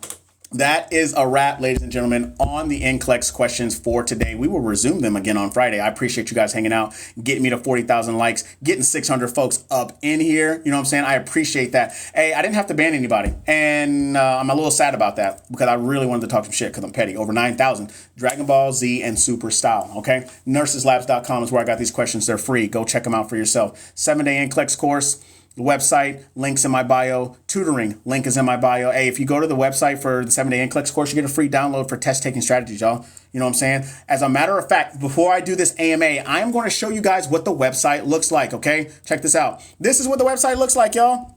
This is what it looks like real quick. All right. So people can understand what's going on here. Hey, you go down there. Hey, there's testimonies. There's a summary. I actually here's the curriculum, y'all. I went too fast. Hey, y'all see that picture of me, y'all, when I was at the Burn Center? Yes. Hey, I wrote a little story about that. Y'all can check that out too.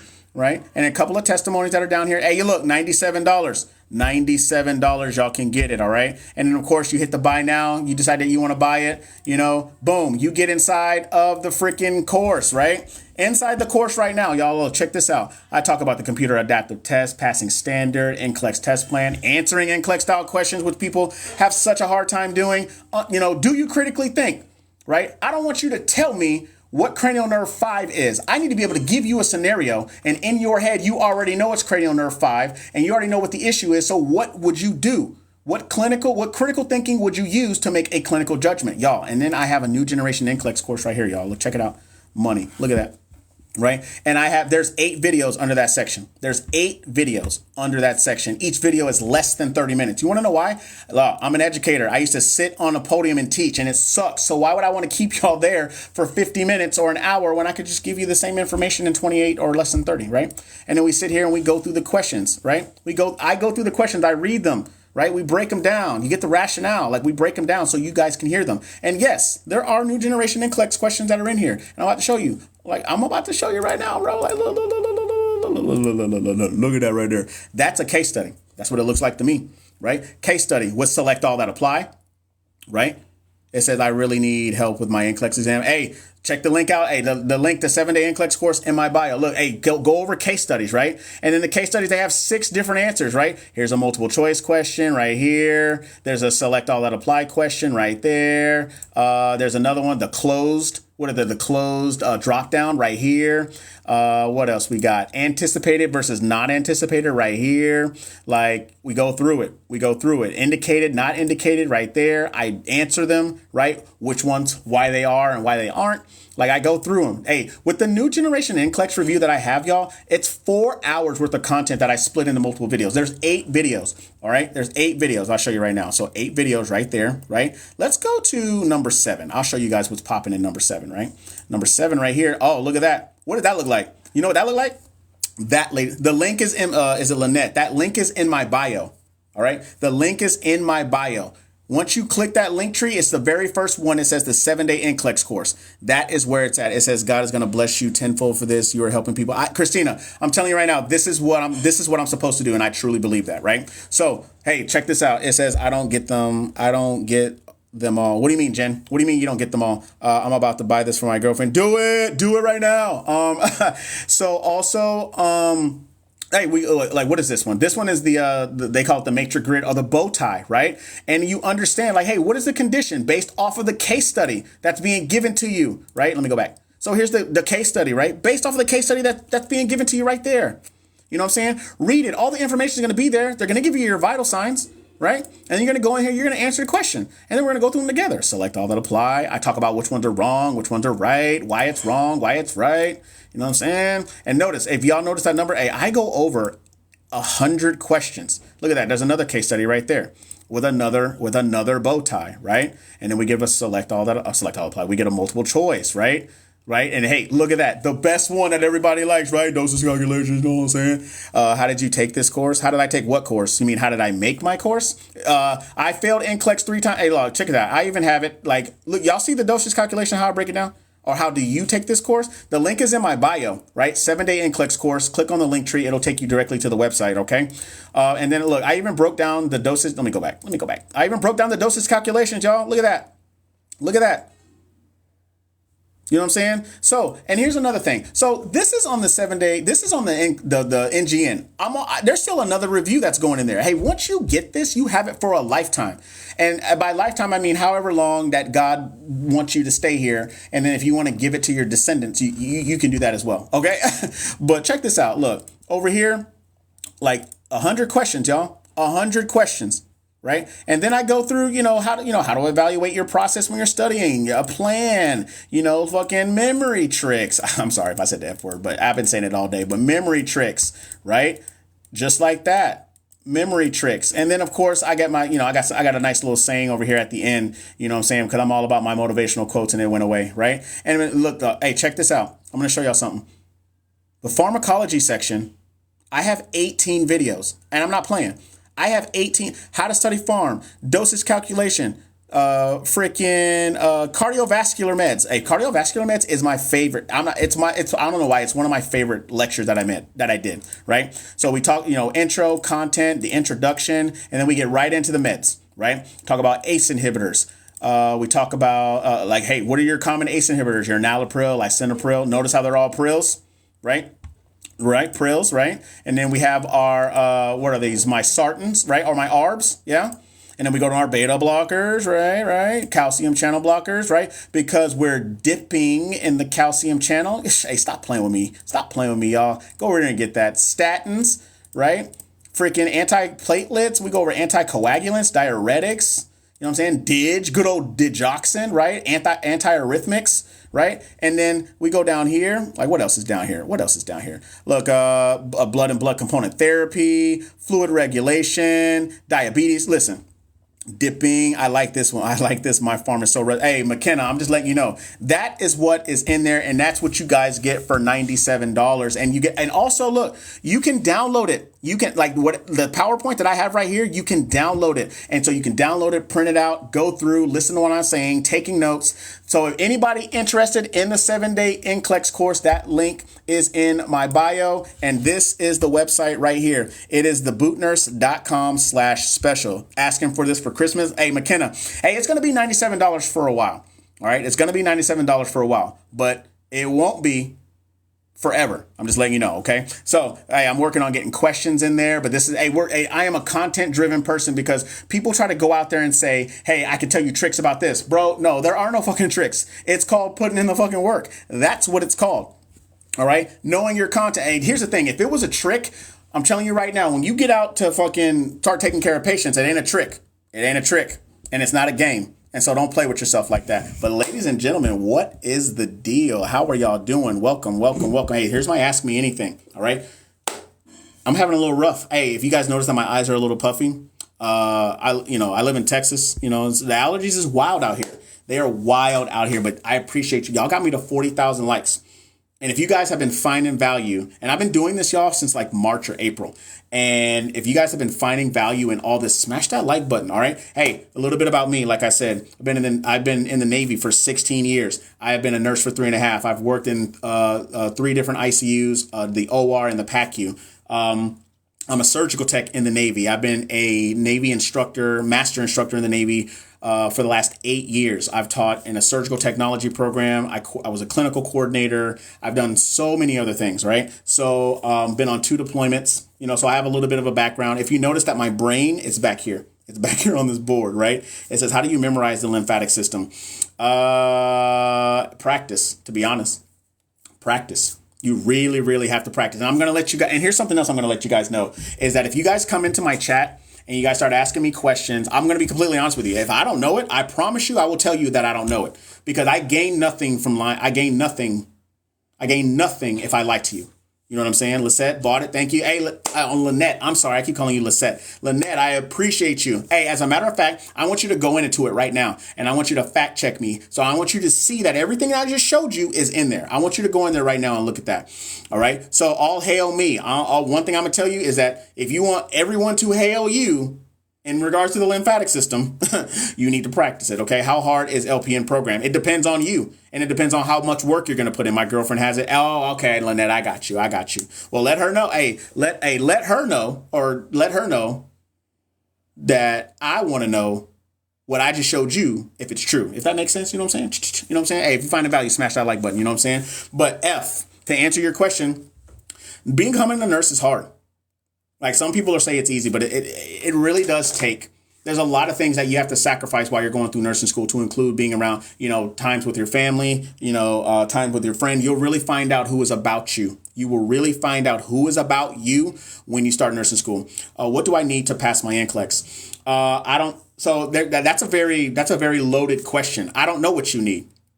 I don't know what you need, because I don't know. Number one, I don't know you as a person. Number two, I don't know what you lack. You know what I'm saying? But what I can I can give you a generalized answer, and I'm pretty sure that's what you're looking for. Is it Itanu? Itanu 2. All right, so here's what I'll tell you. You need to have good time management.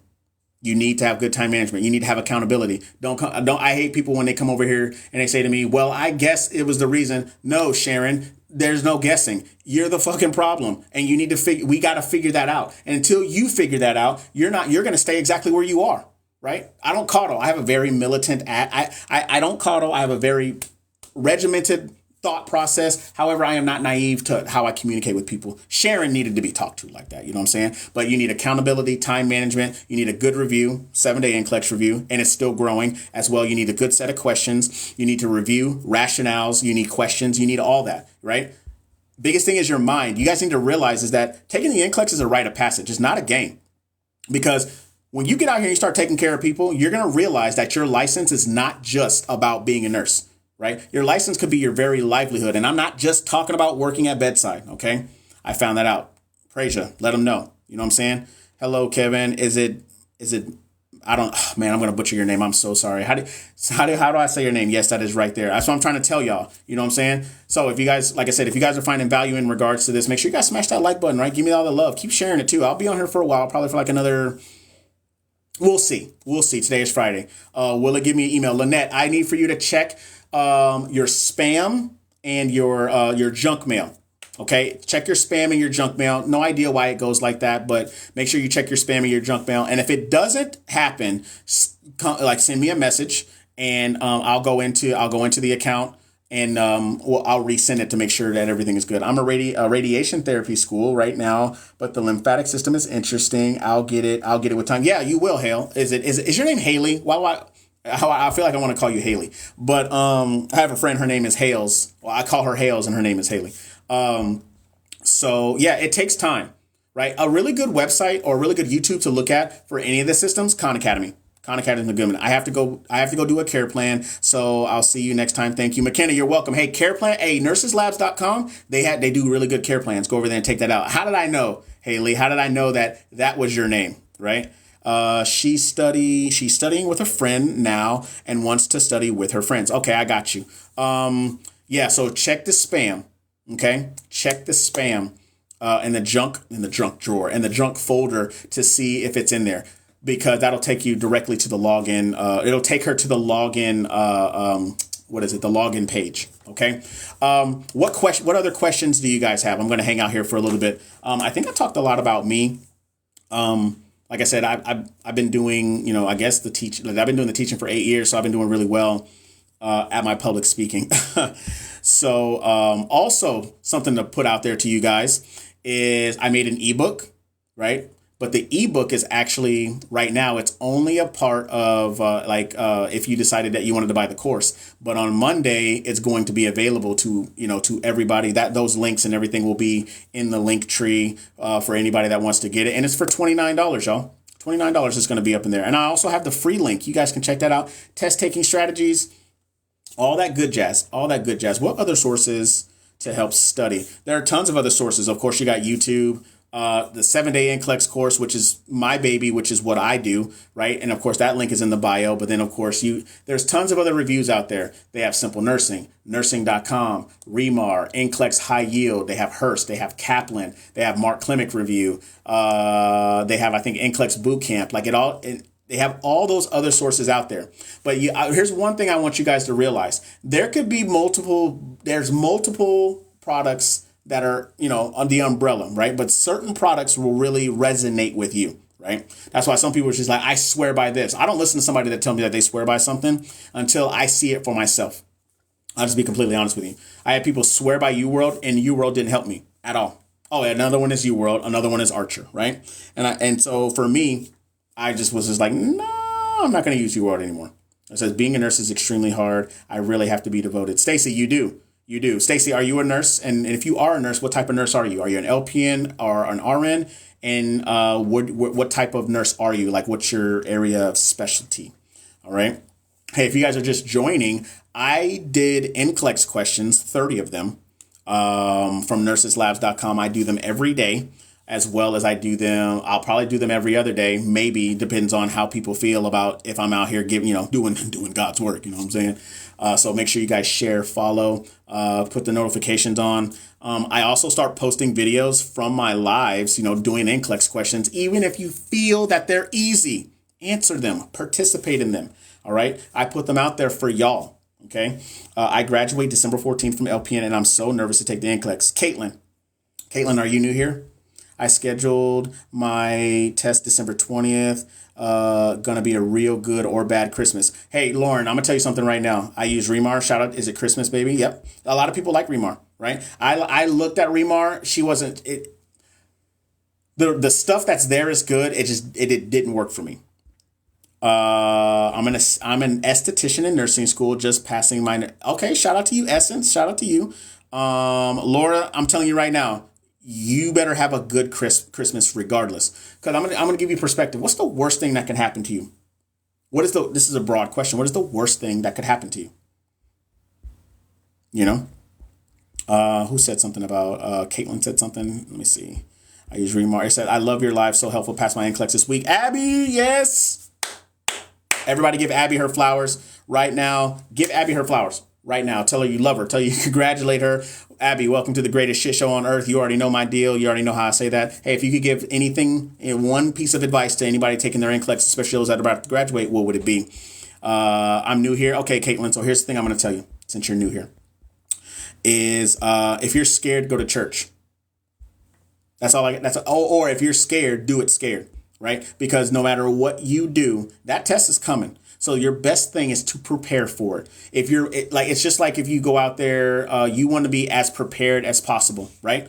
If you prepare yourself after all the things I've said, you're going to go in there, you're going to rock that exam. All right. I'm an RN program right now. We use ATI and I find it so hard. ATI and HESI, those are hard. They're going to be hard. ATI, HESI, and Kaplan, because I know those are the big ones. Those are going to be hard. I'm just gonna let you know that right now. I'm going to school for LPN, thinking of wound care. Do it, Stacy. Do it. I learned when I was in the burn center. I learned everything from wound care from the LPNs that worked in the burn center, and it was awesome. It was great. It was such a great experience learning from them when I was there. I need to study for the HESI to petition into a program. So you need to get a HESI A2 book. So Mometrics makes one, which is that yellow book, or there's another. It's Trivian. I use Trivian or Trivium, I think, and I thought it worked out really well. Any advice for someone who has a non-nursing degree looking to get into MSN? Apply for it, Lucy. I had a friend who she had a bachelor's degree, I think in communications or underwater basket weaving, something like that. Anyways, but she got into a master's degree program, graduated last year, hit her year mark, got her master's degree this past May, and just sat yesterday or the day before yesterday for her clinical nurse leadership exam. So all you got to do is just find them and apply, to be honest. What are some NCLEX tips? Time management, accountability. You need questions and answers, reading your rationales, a schedule, right? Shout out to you, Essence. No, shout out to you. Congratulations, Abby. Yeah, everybody give Abby that love. Did you work in school? Yes, I was active duty in the Navy when I worked in school. So not only that, I was a Navy instructor. I'm a Navy instructor, right? So I was actively teaching in a surgical technology program for 3.5 years while I was in nursing school. So while I was learning as a student, I was teaching others. I was teaching students, right? So I was a student while I was teaching students, right? I'm a terrible test taker, golden girl. So the best way to get over that is that you have to practice. And so is it life's a Ming? Hey, so yeah, I had a job. What's the best reference for study for HESI? I think I just told you that. What program did you use or like the most? What are you talking about? Oh, Christmas. Are you talking about like for me?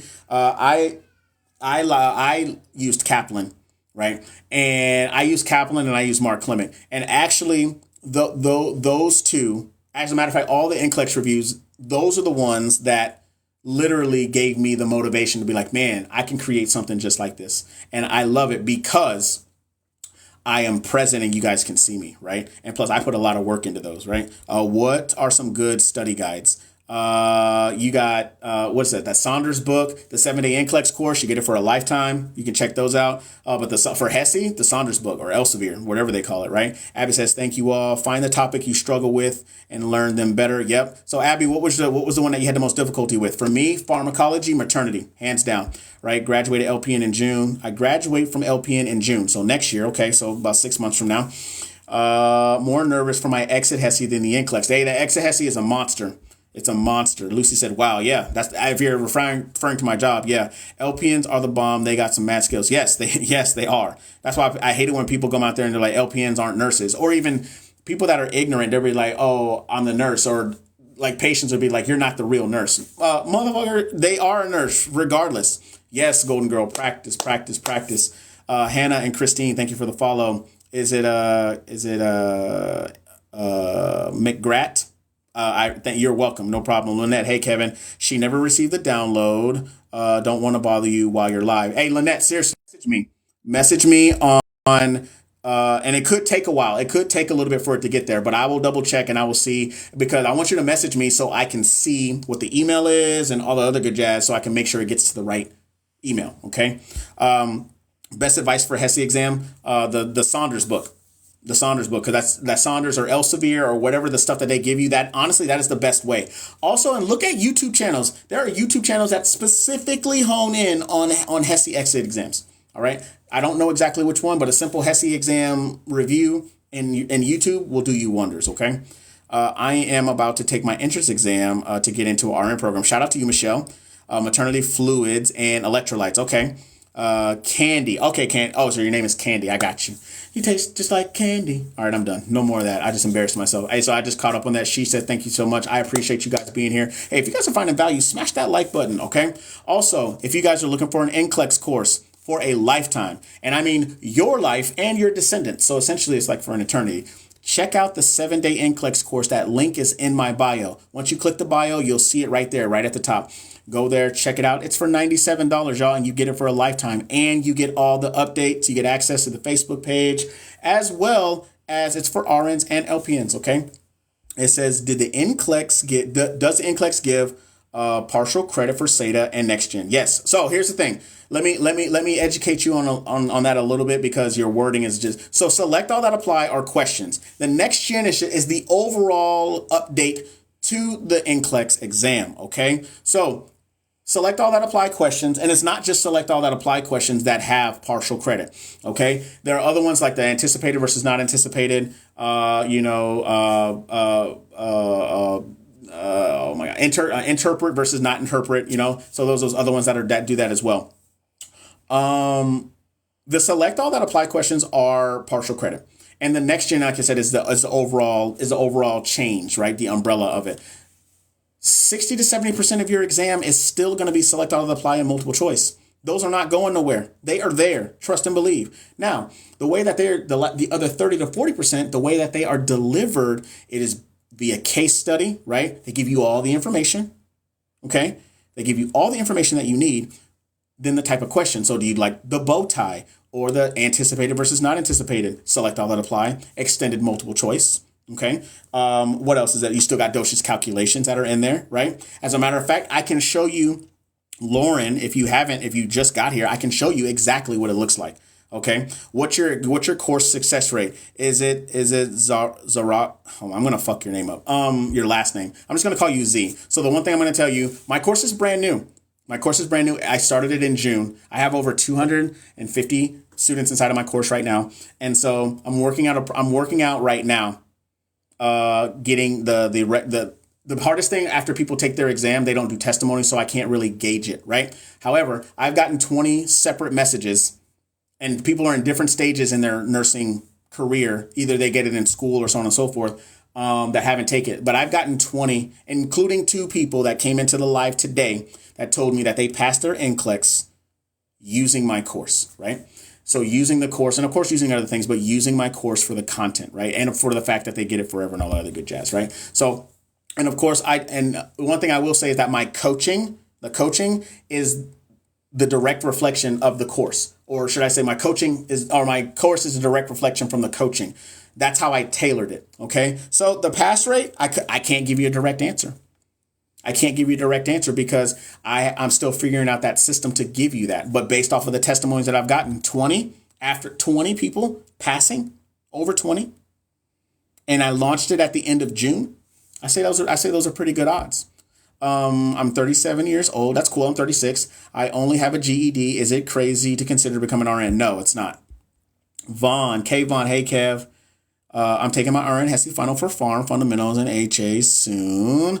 Any tips? They got a bunch of YouTube ones. So you must be like in your first semester, Vaughn. So here's what I'll tell you. Pharmacology, family name, prefix, suffix, hey, for pharmacology, the last bit, most of them like your azoles and your prils and your LOLs, know what family umbrella that they fall under. Usually they all have the same types of signs and symptoms, right? You just got to go into the weeds and learn which one does what, right? Safety, safety, safety. Know when to give it, when not to give it, right? Know what the expected outcomes are and not what the expected outcomes are. Fundamentals, that's basic care and comfort. Basic care and comfort, right? I like to call that common sense, but common sense is always common, especially if you don't know it. But they have there's a really good website or a really good YouTube channel, Nexus Nurse. They're really good with the nursing school stuff. Okay. Crystal said, I was a chance for years and learned so much from my nurses. Oh, you were a CNA for years. I was like, what's a chance? I was like, that's slang for something? Did I miss something? Currently an EMT thinking about becoming an RN. Hey, Lauren, if you're going to do it, do it. If you're going to do it, do it. But realize as an EMT that what you do out there in that rig, not so much, okay?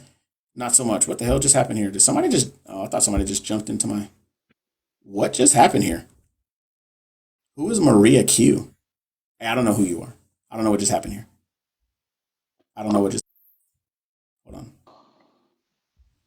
I don't know. I don't know what happened. Anyways, I don't know who Maria Q is, but Maria just decided she wanted to jump up in here and holla at us. So I don't know what's up with that. Hey, if you guys are new here, welcome. We're essentially doing an Ask Me Anything in regards to nursing.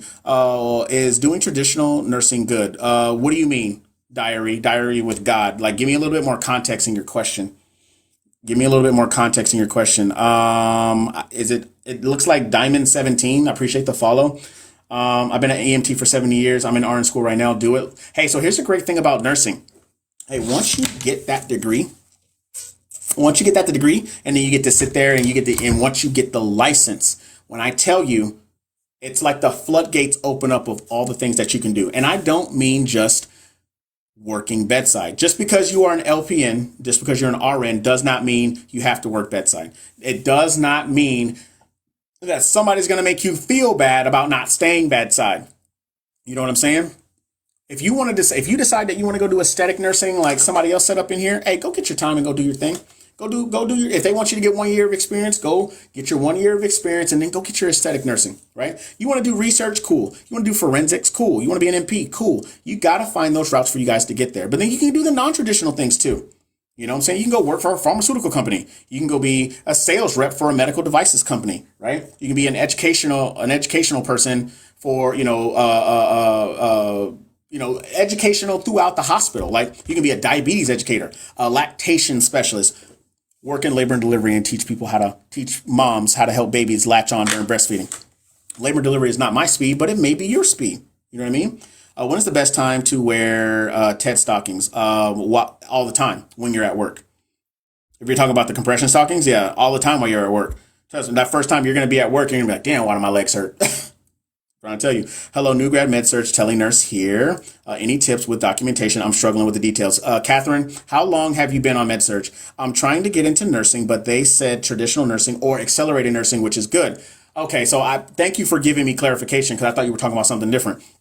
So traditional nursing depends on the program, and it depends on if it's a 2 year or if it's a 4 year. If you do traditional nursing, which I think it's it's 4 years, or it could be anywhere from the 3 to 4 year time. So it's traditional where you go fall semester, spring semester, have the summer off, and then you do it like that, and it takes you like anywhere from like 3 to 4 years to do. Now, if you do an accelerated nursing program, that means you already have all of your prerequisites done, and you literally just jump into the nursing.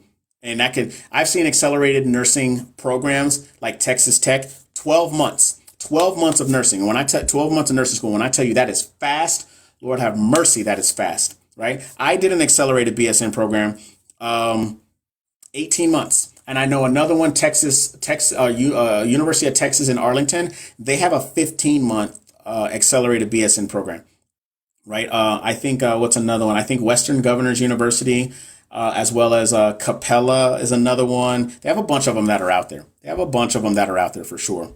So you just got to really do your research, and it really just determines you. Like, do you want to be in school that long, or do you want to not? You know, what is that? Is that Grand Canyon University, Gabby? I'm in a 14-month accelerated. Is that? I think it's Grand Canyon, right? I'm in med surge for 4 weeks currently. Okay, so Catherine, there's a lot of things that are happening with you right now. And the number one thing I know that's happening with you right now is in what we call imposter syndrome. And you're going to have it. You're going to feel like I'm doing everything wrong. I don't feel like I belong here. Why did I become a nurse? All that other stuff, right? By the way, this is stuff that I give people in coaching. But Catherine, since you responded, I'm gonna give you this nugget.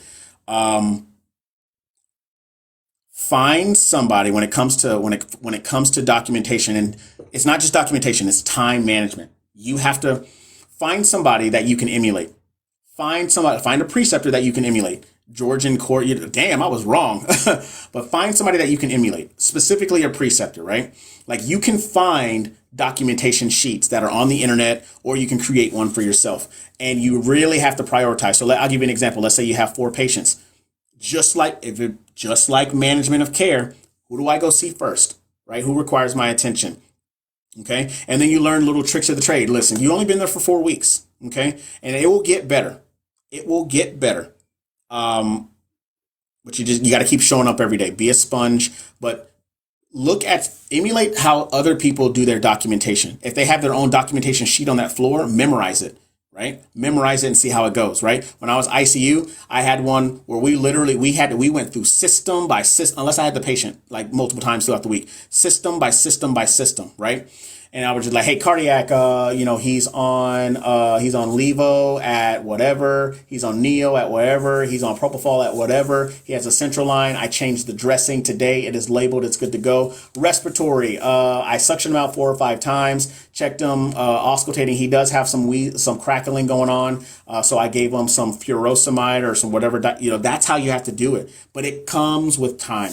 Okay, it comes with time. Hopefully I was able to answer your question and kind of ease your anxiety. But it's going to be difficult at the beginning. Okay, it's going to be difficult at the beginning. And by the way, if you have a preceptor who's terrible to you, my recommendation is to not be with that person, because if you have a terrible preceptor, that will dictate the entire flow of your orientation as well as your overall aspect of nursing, especially on that floor.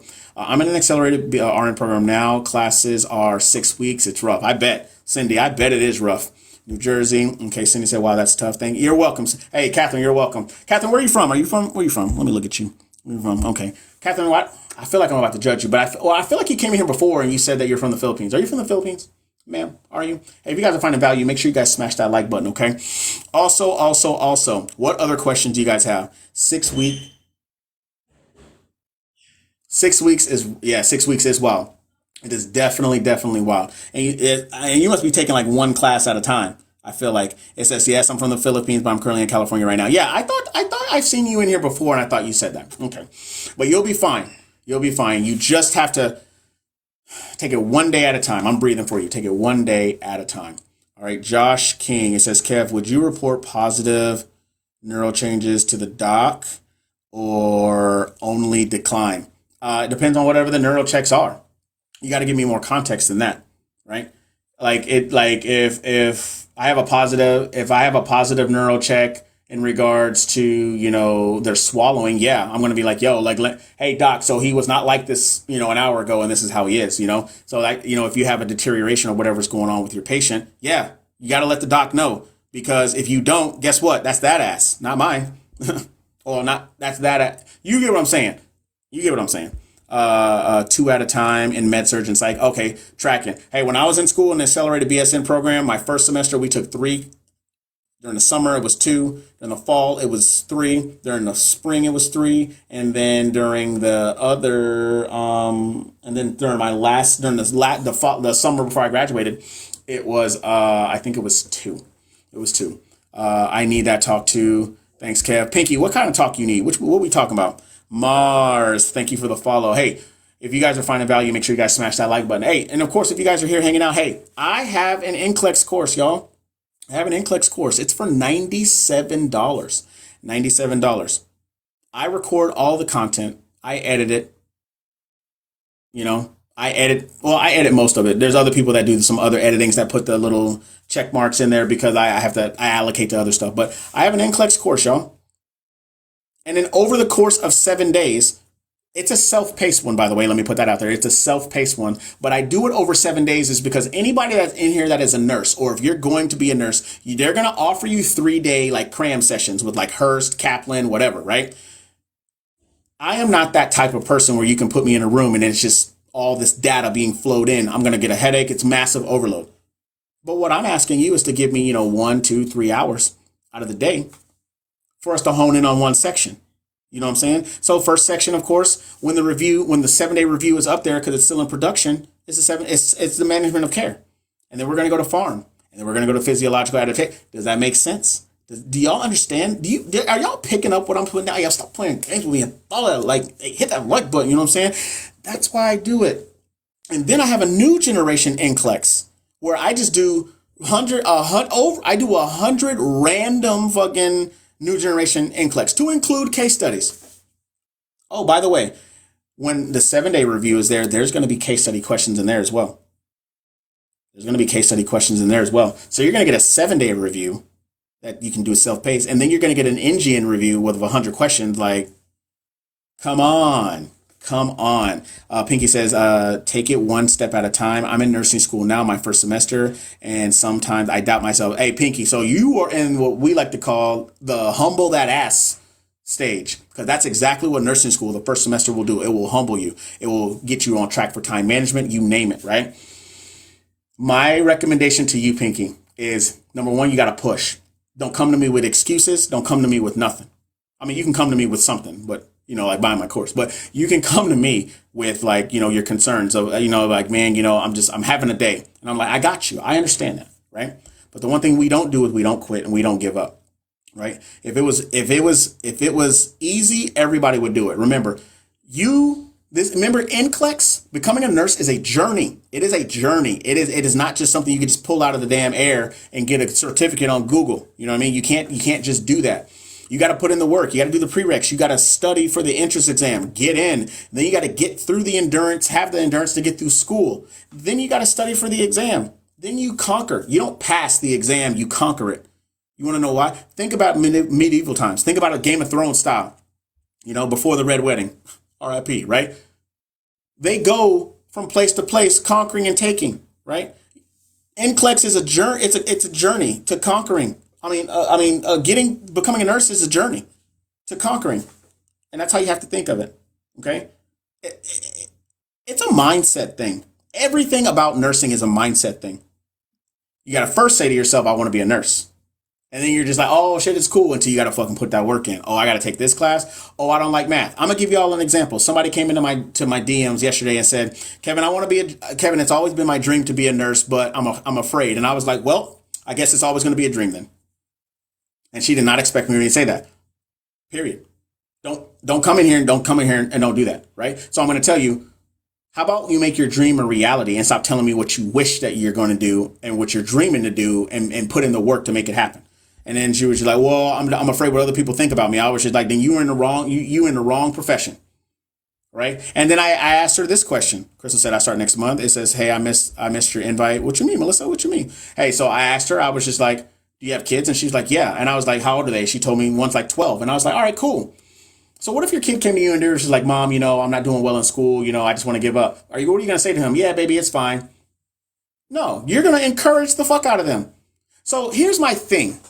And this is what I'm going to say to all 115 of y'all that are in here rocking with me.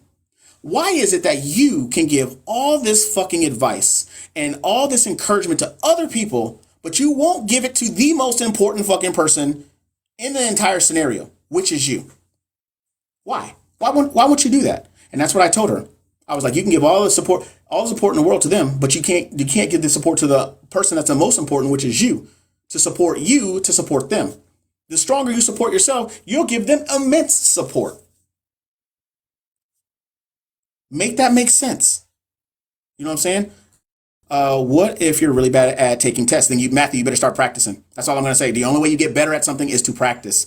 Hardest thing I've ever done. I bet I will definitely buy your course for sure. Pinky, hey, go check it out. So true. I graduate in 2 weeks, but I feel like I struggle to remember farm. Then Josh, you better start practicing farm.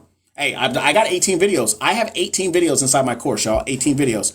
You have to keep pushing. My journey is taking long to finish as production to a James Cameron movie. Hey, Ariel, my nursing journey started in 2012. The moment that I said, hey, I want to be a nurse. Do you know what happened to me 3 weeks later? Hey, Kevin, you're going on a deployment. I went to Afghanistan. Like, that happened. I said that in March. In May, I had orders. In June, I was gone. And then I didn't come home until that following May. So I was gone for a year.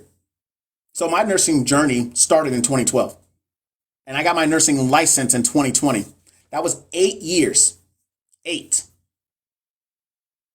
I wouldn't say that's James Cameron. For me, I would say that's more like Grand Theft Auto 6. And if you guys don't know that Grand Theft Auto 6 is dropping a trailer on Tuesday, baby, what are you doing? Hey, I'm a nerd. I like anime and gaming. Hey, if y'all like that, smash that like button. I'm just letting y'all know, right? I'm in my first semester to LVN. I'm definitely going to make it.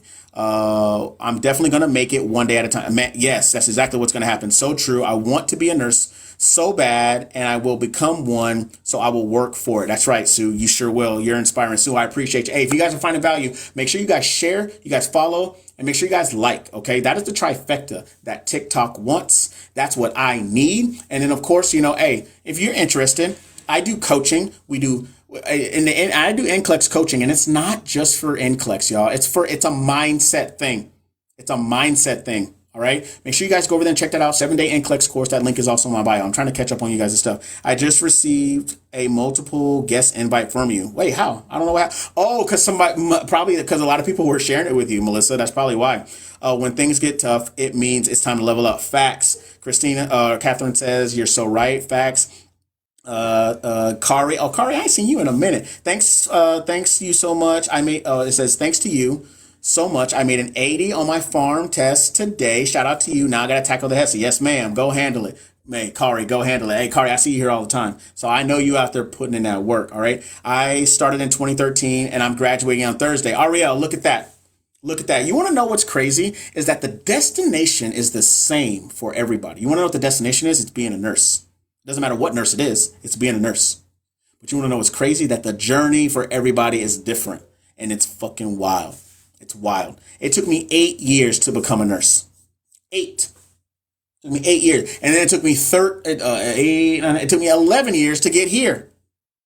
I've been on this entrepreneurial journey. The day after I got my license, I was just like, I don't want anyone to ever feel how I felt. What do? So I started a YouTube channel. And then what happened 3 weeks after that, somebody reached out to me and asked if I could mentor them and coach them. I was like, yeah, sure. And that's where it started. And then I ended up on TikTok. Then I ended up creating a course. And I love every bit of it. You want to know why? I created the course, but it's no longer my course. It's y'all's. Whoever purchases it. And y'all's feedback. You know what I'm saying? Ariel says, so I'm going to grab your course. Ariel, go grab it. Go grab that, right? And I know, Ariel, you've been here a few times. And I know you've seen me talk back and forth about it, but you can fact check me. You already know, what's in there. There's 54 videos that are in there with a new generation NCLEX. I had somebody come into my DMs, and I'll be completely real and honest with y'all. I had somebody come into my DMs and they were just like, hey, can I get a refund? And I was just like, sure. And I was just like, let me go and look. And so I look and they don't have access to, they only went through the welcome video, like 40% of it. And then they went straight to another video, went through like 53% of it, but didn't go through anything else to include the review. And they were just like, oh, I just don't feel like it's helpful. And I replied, I was like, you haven't gone through anything. So how would you know if it's helpful or not? Like, you come to my lives all the time and you find that helpful. This is even more helpful for you. And so they were just like, yeah, blah, blah, blah. And I was like, cool. And I was like, what feedback could you give me? And then they were just like, oh, something. It's something that I'm already working on that I remotely tell people about anyway. And so I was like, cool, gave them the refund. No problem. No big deal for me. But the biggest thing is just like, you got to put in the work, yo. Like, you really got to work, right? You got to work. I have so many nursing. I still have all of my nursing study guides right there. And I look at them and they're a reminder to me of what the work that it takes for you to become a nurse, but even more of the work that you have to do to stay being a nurse. You know what I'm saying? I love this. I graduated in May, but need time off before I start. Everyone's different. Sonia, first of all, I don't know why I like your name, but Sonia, I think because it reminds me of Mortal Kombat, but don't be out there fucking, knocking motherfuckers out. So, are you talking about like to take your NCLEX, Sonia? Because here's what I'm going to tell you. I am going to disagree with you. I'm going to disagree with you if you said that you took time off before you take your NCLEX, because that is, I don't recommend that at all. Now, if you got your nursing license and you got your NCLEX and then you wanted to take time off for that reason, I agree. Because, the journey to get there, you're like, bro, I need a break. And if you're in a financial situation or, married or, at home with your, if you're doing whatever and you can do that, where you can take that time off, hey, I give more power to you on doing that, because mentally it can be very exhausting, and I understand that. So, shout out to you. And if you love this so much, Sonia, number one, ma'am, I'm gonna need for you to be at my lives, okay? Number two, I'm gonna need for you to follow me and stop playing games, okay? And don't make me come find you, because I will come to your DMs and I'll be like, Sonia, where my follow at? And you're like, oh my God, he's a sucker. And I'm not. First of all, I wouldn't do that. I'll just play it. But I appreciate you. I just started nursing school in September and finished my first semester next week. Morgs, hey, I bet you're getting humbled that first semester, huh? Sonia said, hi, thank you. I mean to start working in a hospital. Okay, Sonia, I'm tracking. I'm picking up what you're putting down. I appreciate you. Hey, so shout out to all 123 of y'all listening to me in here run my mouth. Hey, we usually do NCLEX questions we did NCLEX questions at the beginning of this live, which started at 5:30 Central Standard Time. If you don't follow me, if you don't follow me, follow me. For everybody that does follow me, smash the like button, follow, share, put that notification button on so you know when I'm coming out here acting a fool when I'm doing NCLEX questions. You know what I'm saying? But we do the questions and then we do the Ask Me Anything. So what questions do you guys have in regards, to nursing, to NCLEX, to nursing school? What question do you have? It says, April, what are your thoughts on starting in med-surg as a new grad? April, if that's where you want to go, go. Right? Here's one thing I'm not going to do. I'm not going to shit on med-surg, right? Because med-surg, people forget, is a specialty. It is a specialty, right? It is very much a specialty to be in med-surg, right? It is a specialty just like ICU, just like neuro, just like oncology, just like tele, just like cath lab, just like whatever, right? Now, if you have the desire to go somewhere else, go. Do not pass go. Do not collect $200, right? But there are some places that require you to have nursing experience before you can go there. Like you have to have at least a year of experience before you can apply for an MP program. You know what I'm saying? A lot of labor and deliveries don't want to hire new nurses. They want you to have at least a year of experience before you go work in labor and delivery. You know what I mean? Like you can't go be a flight nurse until you have at least, it depends on, the place that you go, but at least 3 to 5 years of experience in critical care. So my thoughts are go to where you want to go. And don't let some crusty ass nurse who has not fucking touched a patient in 25 years tell you that you need to go to med-surg. Those days of where they do those scare tactics, those days are fucking over. Those days are over. And you know what's crazy? I've had nurses that come here that tells me they like, hey, you're wrong for telling people that they should go to ICU. Excuse me, whoever you are. I'm not going to be disrespectful, but I'm like, hey, whoever you are, you're wrong. Just because how you do things doesn't mean that's right. There's a thing that's called manning. And by manning, we need to have a certain amount of spots filled. I can tell you right now, I've not seen not one hospital that has the manning levels that they need for nurses. Not one. Not one. So if you want to go ICU, cool. You want to go OR, cool. You want to go ER, cool. Do it. You can. Now, the best way to do it as a new grad, go into a residency program. However, when you get into a residency program, be very mindful they put you under a contract.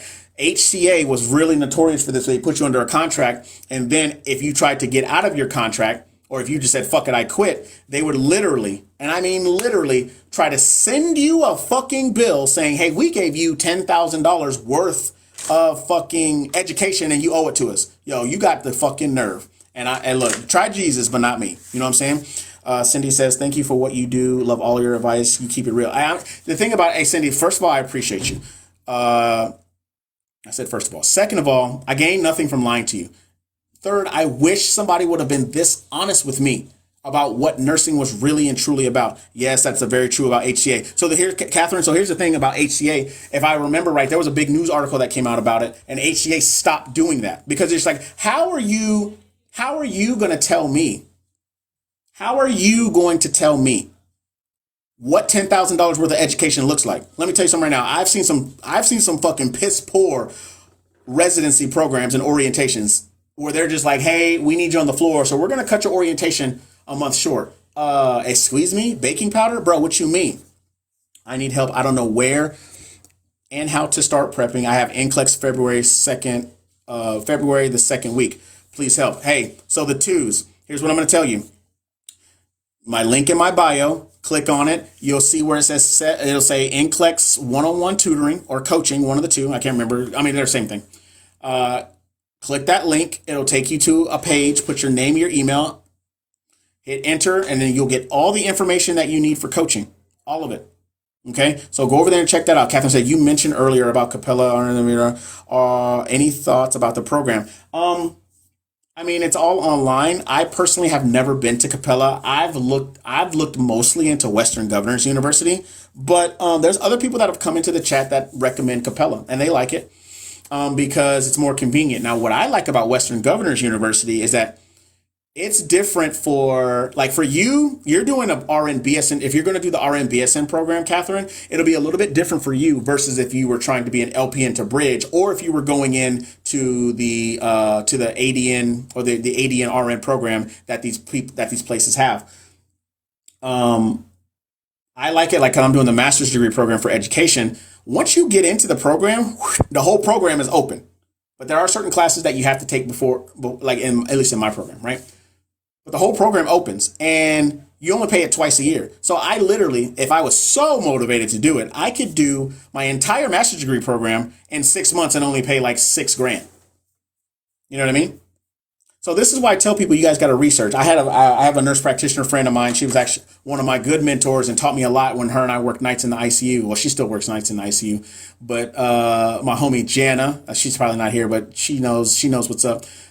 She's the one who put me on for Western Governors University, and she's good people. She's actually like a really, really good friend of mine. So I would definitely do a little bit more research on Capella, Catherine. Okay, so shout out to all 89 of y'all here to listen to me run my mouth. What other questions do you guys have? We're talking about nursing, NCLEX. We're talking about prerequisites. We're talking about nursing school. We're talking about mindset. Let me tell you something, y'all. Get your mind right.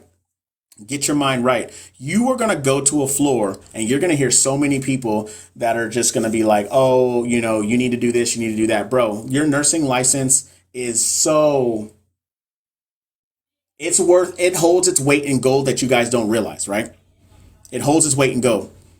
Like you literally can, there's so many different things that you guys can do. Did you guys know that you can go be a nurse and work at the post office? Didn't know that. Didn't know that they had positions for post office nurses. And I think that's more of like occupational therapy, right? But you can still be a nurse at the fucking post office. What? Right? So Abel says, did you precept in the ICU during nursing school? Meaning, did I go into the ICU when I was in nursing school? Yes. When I went to med-surg, I did like 1 or 2 days on med-surg, and I told my preceptor, can I go to ICU? And I stayed on ICU pretty much through med-surg 1 and 2. And so, yeah, so if they give you the opportunity to do that 100%. And then like my first place that I worked in a burn ICU, a medical ICU, and I floated down to a neuro ICU. I went to med-surg one time. But med-surg, high speedness of ICU, and I went to med-surg. I was like, all right, we can make this work, right? So shout out to all my med-surg nurses out there. It says, do you teach other courses like pharm and patho? So I don't teach like courses like that per se. Inside of my 7-day NCLEX course, I have lectures where I go over pharmacology, not necessarily pathophysiology. But I have other things that it's mostly geared towards it's all geared towards the NCLEX, right? But for pharmacology, I can usually teach people about that. But I have 18 videos. If you go check out the 7-day NCLEX course, I have a curriculum laid out there on the page, and pharmacology is one of them. It's a big one, and I have 18 videos in there. 18, right? 18. And those are like some of the most important ones that you need to know for NCLEX. You know what I mean? So any advice for starting in the ICU? My residency program starts next year. Ghost, my man, I'm glad that you asked that question. The one thing I'm going to say to you is that be a sponge. Don't get slutted out, because I'm telling you, you'll end up. You know how many preceptors I had in ICU when I started? I said I had 7, but I went back and I recounted. I ended up with 9 preceptors when I was in ICU. 9. I'm not saying no in German either. I'm saying 9 as in the number 9, 1 less than 10, 1 more than 8. That's how many preceptors I had. Like my start off in the ICU was just not a good one. But I stayed there. I was in ICU for a little over a year, so it was fine. But the one thing I would say, be a sponge, ask tons of questions. And please, for the love of God, don't let people berate you, disrespect you, and do that nurses eat their young shit. I'm telling you right now, the moment, and this is for all 87 of y'all that are in here, all 87 of y'all in here, all right? The moment that somebody starts to be condescending, rude, and disrespectful, you need to check them. You need to check them hard. Now, if you're doing something wrong, be man or woman enough to admit that you fucked up. All right, you got to take that accountability. But if you're trying to, remember, you are in a learning and it needs to be a conducive environment. And if it is not learning and conducive and it's berating and disrespectful and uncomfortable, fuck them. And you need to go either talk to charge nurse or your manager or your director to be like, hey, I can't be with that person no more. I had that happen to me when I was in the operating room, where me and this nurse got into it. It was a whole debacle. And I told my director, and I said it very blatantly. I was like, hey, don't fucking put me with her no more. She's rude. She's disrespectful. And I can't, and I literally can't stand looking at her face. And she's like, okay, yeah, we won't do that. You see what I'm saying? So be able to stand up for yourself. Be able to stand up for yourself, okay? Because I'm telling you right now, a motherfucker will try to walk all over you. I'm telling you right now, listen to me. Somebody will try to walk all over you. Don't let them do it, okay? Be a sponge and absorb all the knowledge that you're getting and ask tons of fucking questions. Ask questions, okay? And the last thing I'm going to say to you, when it's time for your orientation to end, and if you're still uncomfortable, open your mouth and tell them. And then you need to document it. You need to document it, saying, hey, I don't feel comfortable. Like, can I get a couple of more shifts or blah, blah, blah. And if they don't give it to you and they disregard you, that choice is going to be up to you whether you want to stay there or not. Okay. So be a sponge and understand that. Okay. I'm thinking about attending an ADM program, but I'm skeptical about the accreditation. Shiny, if your school is not accredited, don't go to it. You'll end up like how these Florida, unfortunately, how it happened to a lot of these people that were accredited, or they were on accreditation and they had a whole school going on, and then the school shut down while people were in the middle of the semester. So now they're ass out of money and ass out of a degree. All right. So do that research. All right. If it's sketch and if they haven't been approved by the Board of Nursing for accreditation, or the ACEN or ACCN or whatever it's called for accreditation, don't you go to it. Morg said, one thing I love about nursing is all the different avenues you can go. Facts. You are very welcome. What is this ambiance of blatant disrespect in nursing? Where does it come from? I don't know. I don't know, Shiny, where it comes from. I don't know. And it happens among each other, like us. It's wild to me. You know what I mean? Do you know people who have failed and gotten back into nursing? What do you mean, Emily? Emily, you need to give me more context. If you're talking about like failed out of school, talking about failed NCLEX, like what are you talking about? And if you're talking about either one of them, yes, I have. I failed my NCLEX multiple times, which is exactly why I created the 7-day NCLEX course, right? As a matter of fact, for all of y'all that are in here, school, okay. So I have known people that have failed out of school. They've appealed, and then they got back in like a following semester, right? I've seen it happen. There was a girl I know. She was a year ahead of me. And then she ended up graduating with me because she ended up failing her exit HESI or the last semester or something along those lines, and she ended up graduating with me a whole year later, And so here's the thing. It's just like, if you really want it, you're going to make it happen. Or I've seen people that have literally had to, like a friend of mine, she was stationed, or her husband was stationed in San Antonio, and then they ended up moving to Alaska. They wouldn't take anything from her. So she was in the like we were like we were in our third semester into 5 semesters. So she had to go back up. She had to go up to Alaska and she had to start all over. They wouldn't take any of her credits. And then the school wouldn't work with her when it came to doing clinicals up there or even coming down here to do them. They wouldn't work with her. And I'm just like, that is crazy. And so she ended up going to school up there and finishing. So it happens. But the biggest thing is, what are you going to do if you fail out? You going to quit? Are you just going to say nursing's not for me? Are you going to say I'm a failure? Or do you really want it? Or is your dream going to continue being your dream? I have people come to me, they were like, you don't understand. I was just like, bro, I got my license. I was like, it is my reality. If you want it your reality, you better put in the fucking work. And I'm not lying. I'm not lying about it. You know what I mean? It says, yeah, that happened to me too. I failed Med-Surg 1, but I returned the next semester. Facts. Okay. Thank you I appreciate it. Emily, hey, you're very welcome. All right. Hey, y'all. So I'm going to hang on in here for about 5 or 6 minutes. See what's going on. Hey, if you guys are new here, welcome. We went over NCLEX questions first half, and now we're doing an Ask Me Anything. You know, you guys essentially ask me anything in regards to NCLEX, nursing, nursing school, stuff like that. Who just gave me a flower? Is it 17 with the diamond with the 17? I appreciate you. Like I said, if you guys are new here, I have been a nurse for 3.5 years. I've worked in essentially 1, 2, 3, 4, 5 different areas, 3 different ICUs, as well as the OR and the PACU. How often are skills labs a week? I don't know. It depends on the program. You could have skills every day. It depends on the program. It depends on what semester that you're in. And I think if I remember right, usually the skills labs, like those labs are like open to you all the time, right? It says Cassandra. Is it Cassandra or Cassandria? I'm thinking it's that second one. It says, what advice would you give someone considering going to school for nursing? Go. How was the OR when you worked in that area? I loved it. I love the OR. I've been a surgical tech since 2010, so 13 years. And I was already a company to the OR. And then I became a nurse, and then I eventually ended up back in the OR. So the only thing that's different is your roles and your responsibilities. So I already know how to do the technical surgical tech aspect of the job. Now it's the nursing, the documentation, so on and so forth. Do it if it's your passion or calling. First of all, Army nurse, Army wife, where you been at? Or first of all, where you been at? You always ducking me, and I don't like it. You already know the deal, all right?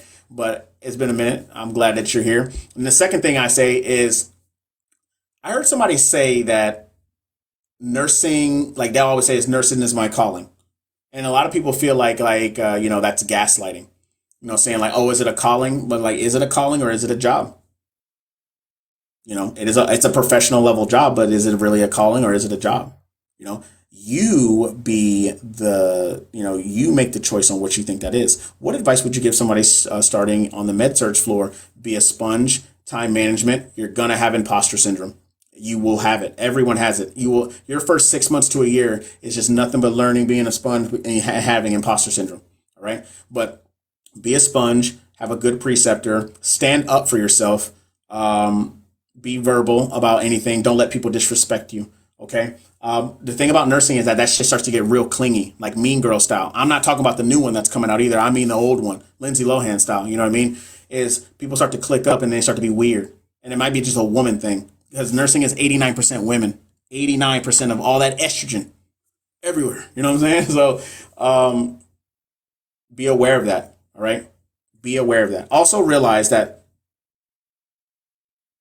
the hospitals don't care about you. So one thing I'm going to tell you is to, of course, be respectful, but always know that you need to be looking out for you. Your license that you worked for is the number one priority. Always, always, always, always take care of your patients. Always be right. Always get a second opinion. Always ask questions. Okay. Should I go into community college to start my prereqs or find an accelerator program? That depends on you. What's your money looking like? What's your pockets looking like? I would always recommend somebody doing their prereqs at a community college because it's cheaper. Or some people, they just want to get it where it's all together and they just go to one school and they just get it all done. Depends on what your pockets look like. Me, I'll tell you what I did. I did prerequisites at all community colleges, and then when I got into my nursing program, it was at a university. I did all my nursing classes, graduated with a degree, and then license. Passion and calling. Okay, if it's your passion and calling, then turn your passion and your calling into a reality. Meaning, do the research, put in the work, get into school. Okay. Christine says, did they add your previous experience working towards absolute? Christine, hell to the no. This is why they look. I had experience working as a search tech, and they were just. I had military experience, and they're just like, oh, okay, cool. We're gonna start you off as a new grad. They don't give a fuck about what you've done if it's not as a nurse. No, right? And so when I was working as a nurse, it's just like I got paid what all the nurses got paid. Paula says, do you know anyone that regrets getting into nursing? Yes, Paula, I do. I know tons of people that said I should not. I don't even know why I'm a nurse. I've seen tons of nurses work 6 months to a year and then quit nursing and then go do fucking whatever, go bartend or go literally go bartend or go do OnlyFans or open up their own business or fucking. I've seen it. I have seen it. That's why I say you can get a nursing license, but your nursing license does not mean you have to work bedside. Okay, it does not mean that at all. All right, Adriana, what's up? What up? I'm going to take my NCLEX tomorrow. Hey, okay. All right, Adriana, I don't need to wish you luck. You want to know why? Because you got this. Don't come in here crying. Don't come in here crying. You know those tears ain't for me. If you scared, go to church. Right? You good, Adriana. And guess what? Hey, guess what? You're either gonna message me and tell me that you passed your NCLEX and how I was super helpful tomorrow or Sunday or Monday or whenever the fuck you get those results. That's exactly what you're gonna do. And you're gonna come back here and you're gonna let us know, and then we're gonna give you all the love and we're gonna give it all to you. We're gonna give it all to you that day. What's up, Monet? How are you? How do you balance the caring profession and self-care balance or self-care? Sorry, balance is important for new grads to learn. So I leave work at work. I do. SW says I regret it every day. So here's the thing, SW. You already know what the deal is. Turn that nursing license. That's exactly why I got into nursepreneurship. That's exactly why I got into it. One of the girls I used to work with, she opened up her own infusion clinic. She opened up her own, like a mobile infusion clinic. And that's what she does. And she loves it. Has her own schedule, does whatever. Another one of my homegirls, now she does home case management. Another one does hospice. Another one does trying to get into cruise nursing. Like now a bunch of them go do aesthetics, pumping Botox and lip fillers in people's faces. Look, obviously your boy don't got that problem. I can use some Botox though, because your boy just, you know what I'm saying? But I'm just keeping it real, you know? I'm doing prerequisites class at community college while they are giving free tuition. Hey, I know that's right. Factory, Walmart greeter, stop it. Hey, first of all, I ain't gonna be no Walmart greeter. Ain't no way. What was your paying salary as a new grad, if you don't mind me asking? Is it Vivi? Vivi, I'll do you one better. Vivi, I want you to go to my YouTube channel. And my YouTube channel is at the Boot Nurse, right? That link is in my bio along with the 7-day NCLEX course and along with coaching. That's my plug, and I'm going to do it. If you don't like it, then goodbye. I actually made a video talking about my first nursing salary. I want you to go over there and watch it and then come back and then let me know. That's what I want for you to do. I actually pride myself on the editing on that video, but I talk about it. I regret nursing until I found my niche. Exactly. So what's your niche? Sand dunes. What is your niche within nursing? I'm curious to know now. SW says, I actually have an interview for a teaching job next Friday. I can't wait. Hospital burnt me out. Hey, that's awesome. I'm glad. I'm so happy for you. It says, I'm still teaching nurses and CNAs, but still. That's cool. Oh, so case management? Hey, do you do case management? Do you do it remotely? You do it from home? Sand dunes? Is that what you do? I know that's right. One of the nurses I know, she was a OR nurse that I worked with, and now she does case management, but she does it all from home. Another one does data utilization, does it all from home. She has her meeting at 9 o'clock, and by like 10:30 she's working, and then she's done by like 4 or 5. And I'm just like, I bet you that's nice, ain't it? And she's like, yeah, it is. And she could do it anywhere. She could take her laptop and go anywhere she wants. You can go anywhere. All right. What does case management do, please? Case management, it all just depends. There are different aspects of case management. Wow, how much experience do you need to do that? To do what? Case management? It depends. Some case management positions or data utilization, they'll tell you, hey, they want you to have 3 years of experience, with leadership, or they want you to have a year of experience on the floor. Here's what I tell people: apply for that shit anyway. Doesn't matter. Apply for it. The They do that to deter people from not fucking applying.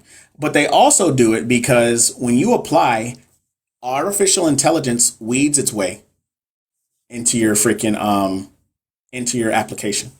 Yep. Joanne, hello, what's up? How are you? Hey, I just want to let y'all know. Me and Joanne had a really thorough conversation yesterday, and I was having a problem with my website. And if it wasn't for her, I would have not been able to fix that. So, Joanne, I don't know if I told you that, and I'm pretty sure I did tell you that, but of course, I'm telling you live and in person that I appreciate you very much, ma'am, and thank you for bringing that to my attention. The worst thing they can say is no, go for everything. Facts. That's why when people say, like, hey, when you want to go negotiate a salary, they're just like, oh, we can't pay you. Hey, guess what? I already got an agreement, with another hospital or a surgery center down the street that they're going to pay me $15 more. Can you guys beat that, or can you guys match that? And they're just like, nope. All right, cool. Here's my 2 weeks. And then bet you HRs are just like, whoa, hold on. Let's not act too rash here. And then if they do decide it, guess what? Take that damn piece of paper with that agreement that you got from that other place and go make you that money. That's right. Hey, if you guys are finding value, smash that like button. All right. I was trying to get the 50,000 likes, but people like to sit on here and they're just like, I'm just going to get this knowledge. Fuck this dude giving me free whatever. But it says, I visit patients to teach disease management and prevent and provide resources to assist with anticipated needs. Awesome. That's awesome. Like with that, like there's another one, like data utilization, right? You go through and you essentially scrub medical records. You call insurance companies, you call doctors' offices you essentially make sure that the patient gets billed properly. Insurance, like you could never talk to anybody if you didn't want to. And you can do that all from home. Laptop lifestyle, as I like to call it, right? I failed med-surg, now stressed, have to do it over again, depressed life. Okay, depressed life. Denise, what you going to do to fix it? Are you coming here complaining, or are you going to come in here? So here's the thing. When people come in here and complain, and Denise, you're new here because I have not seen your name in here at all. When people come in here and complain, don't come in here and complain and not come to me with a solution at all. So you failed med-surg, you're stressed, and now you're depressed. Okay, why did you fail med-surg? And if you failed med-surg because of something, now you gotta audit yourself. You gotta trim the fat. And then you go back and you do it again. Can you appeal? Yes, you can appeal everything. Absolutely. You sure can. Lots of drug diversion issues in long-term care. You need to watch your back. Facts. There's a lot of drug diversion, and there's a lot of throwing you under the bus. I've seen and heard some DON, some directors of nurses literally try to say that, oh, we don't know where this other pill is. That last nurse was in here, so we're just going to assume it's her. Excuse me? You're going to what? And you don't even got any proof. And then when shit like that happens, you end up getting investigated by the board of nursing. You see what I'm saying? Why you have to, when you work so hard to go through your journey to hit your destination of becoming a nurse, how somebody else and how they feel and their lack of information can really screw you. Now, don't get me wrong. There are people that are out there that mess up a lot, like Redonda Vaught, right? And if you guys haven't seen that podcast with her yet, it's actually it's really sad because you know that she made a genuine mistake. That woman made a genuine mistake. And I feel terrible listening to it because it's just she has to live with that on her conscience for the rest of her life by giving somebody a wrong medication and them passing away, right? And I say that she's a martyr. And I say hey, don't do medication. Do not make medication errors like Redonda Vaught. And I don't say that in a funny way. I say that in a serious way, right? Long-term care is so dangerous. One nurse, 60 patients, 180. Yeah, it is. Francis, it is. I have an LPN that I coached, and he works at a long-term care facility, and he deals with that all the time. And I was like, bro, you need to hurry up. You need to hurry up. You get your experience, and you need to go. You leave. I was like, I'm telling you, there are places that are detrimental. Right. But then everybody is just like, what about the patients? And the sad thing about it is it's sad. It's a sad thing to experience. Like I've seen long-term care facilities, and me as a person, I would never want to be in one, which is why I was just like, hey, get me a caregiver and let me be at home. Right. When those time comes. But, and also with the nursepreneurship, there are nurses that are into real estate that open up their own nursing homes and long-term care facilities and staff them better and pay the nurses better. You see what I'm saying? How do you deal with imposter syndrome? That takes time. Is it Shamarquan? Oh man, I can't believe I said that right. But Shamarquan, yeah, I will most definitely tell you. It takes time. It takes time, and you cannot let it defeat you. Every single nurse will go through it. Everyone. I went through it. I know Army wife. I know she gone through it. If she's in here, trust me, Catherine right now is currently going through it, working on med surg telly. But you gotta push through it. Eventually, it will all sink in. 2 more weeks left of my first semester of nursing. I'm so excited for a break. I bet you better enjoy that break because as soon as the next semester comes, it's a hitting the ground running. Kaylee, if I have to do that, give me a bunch of Ativan and insulin and let me sleep. Stop. Right? That's a good YouTube video, but that discourages me to make that now as a CNA. So you want to know what, Christine? I'm going to tell you right now, that's exactly how it happens. That's exactly how it happens. And I live in Texas, right? Now they pay nurses, I want to say brand new nurses around $30 an hour. But even $30 an hour is still below the national average. It's still below the national average. And when I tell you, you got to get out there on those floors and you got to slave. How do CNAs get paid so little without them? Our jobs are impossible. Well, that's because that is the staple in how medicine is. I started at 28 in Maryland. So SW, you already know it. It is all location dependent. In California, they start new grads off at like $40 or like $44. Or we'll say like in San Francisco, one nurse was like, I got started out at $40, $44 in San Francisco, because it's like $5,000 a month for an apartment there. So let's talk about that. So it really all just depends. It's location dependent. How much should a starting LVN make? Depends on location, but it doesn't matter how much should they start. It's about how much you will get started on, and they're probably going to start you. I've seen LVNs where they started them at like 18 an hour, 20 an hour, 21. Yeah, look at that, New York. In New York, cost of living is high. Here in Texas, depending on where you live, they will start you off at freaking, like 21, 22, 23.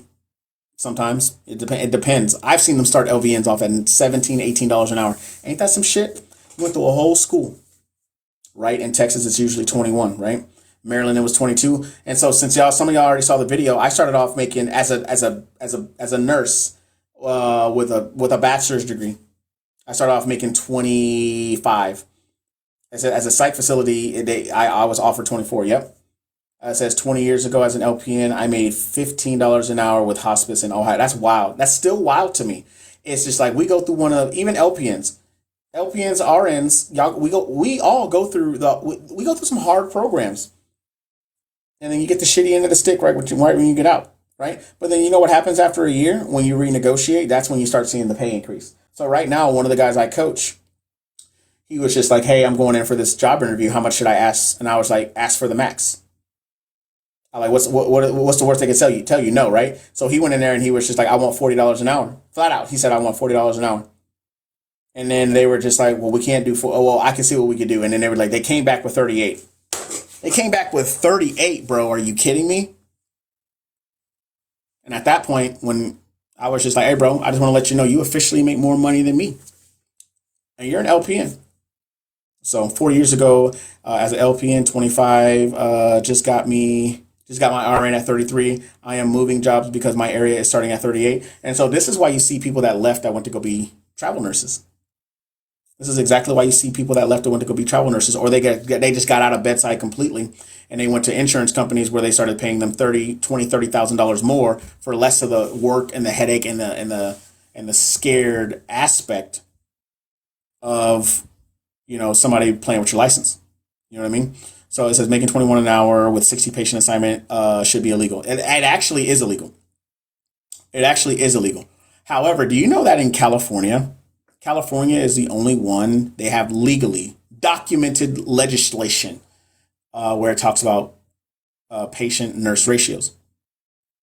In Texas, we have a thing called safe harbor where we have unsafe patient-nurse ratios.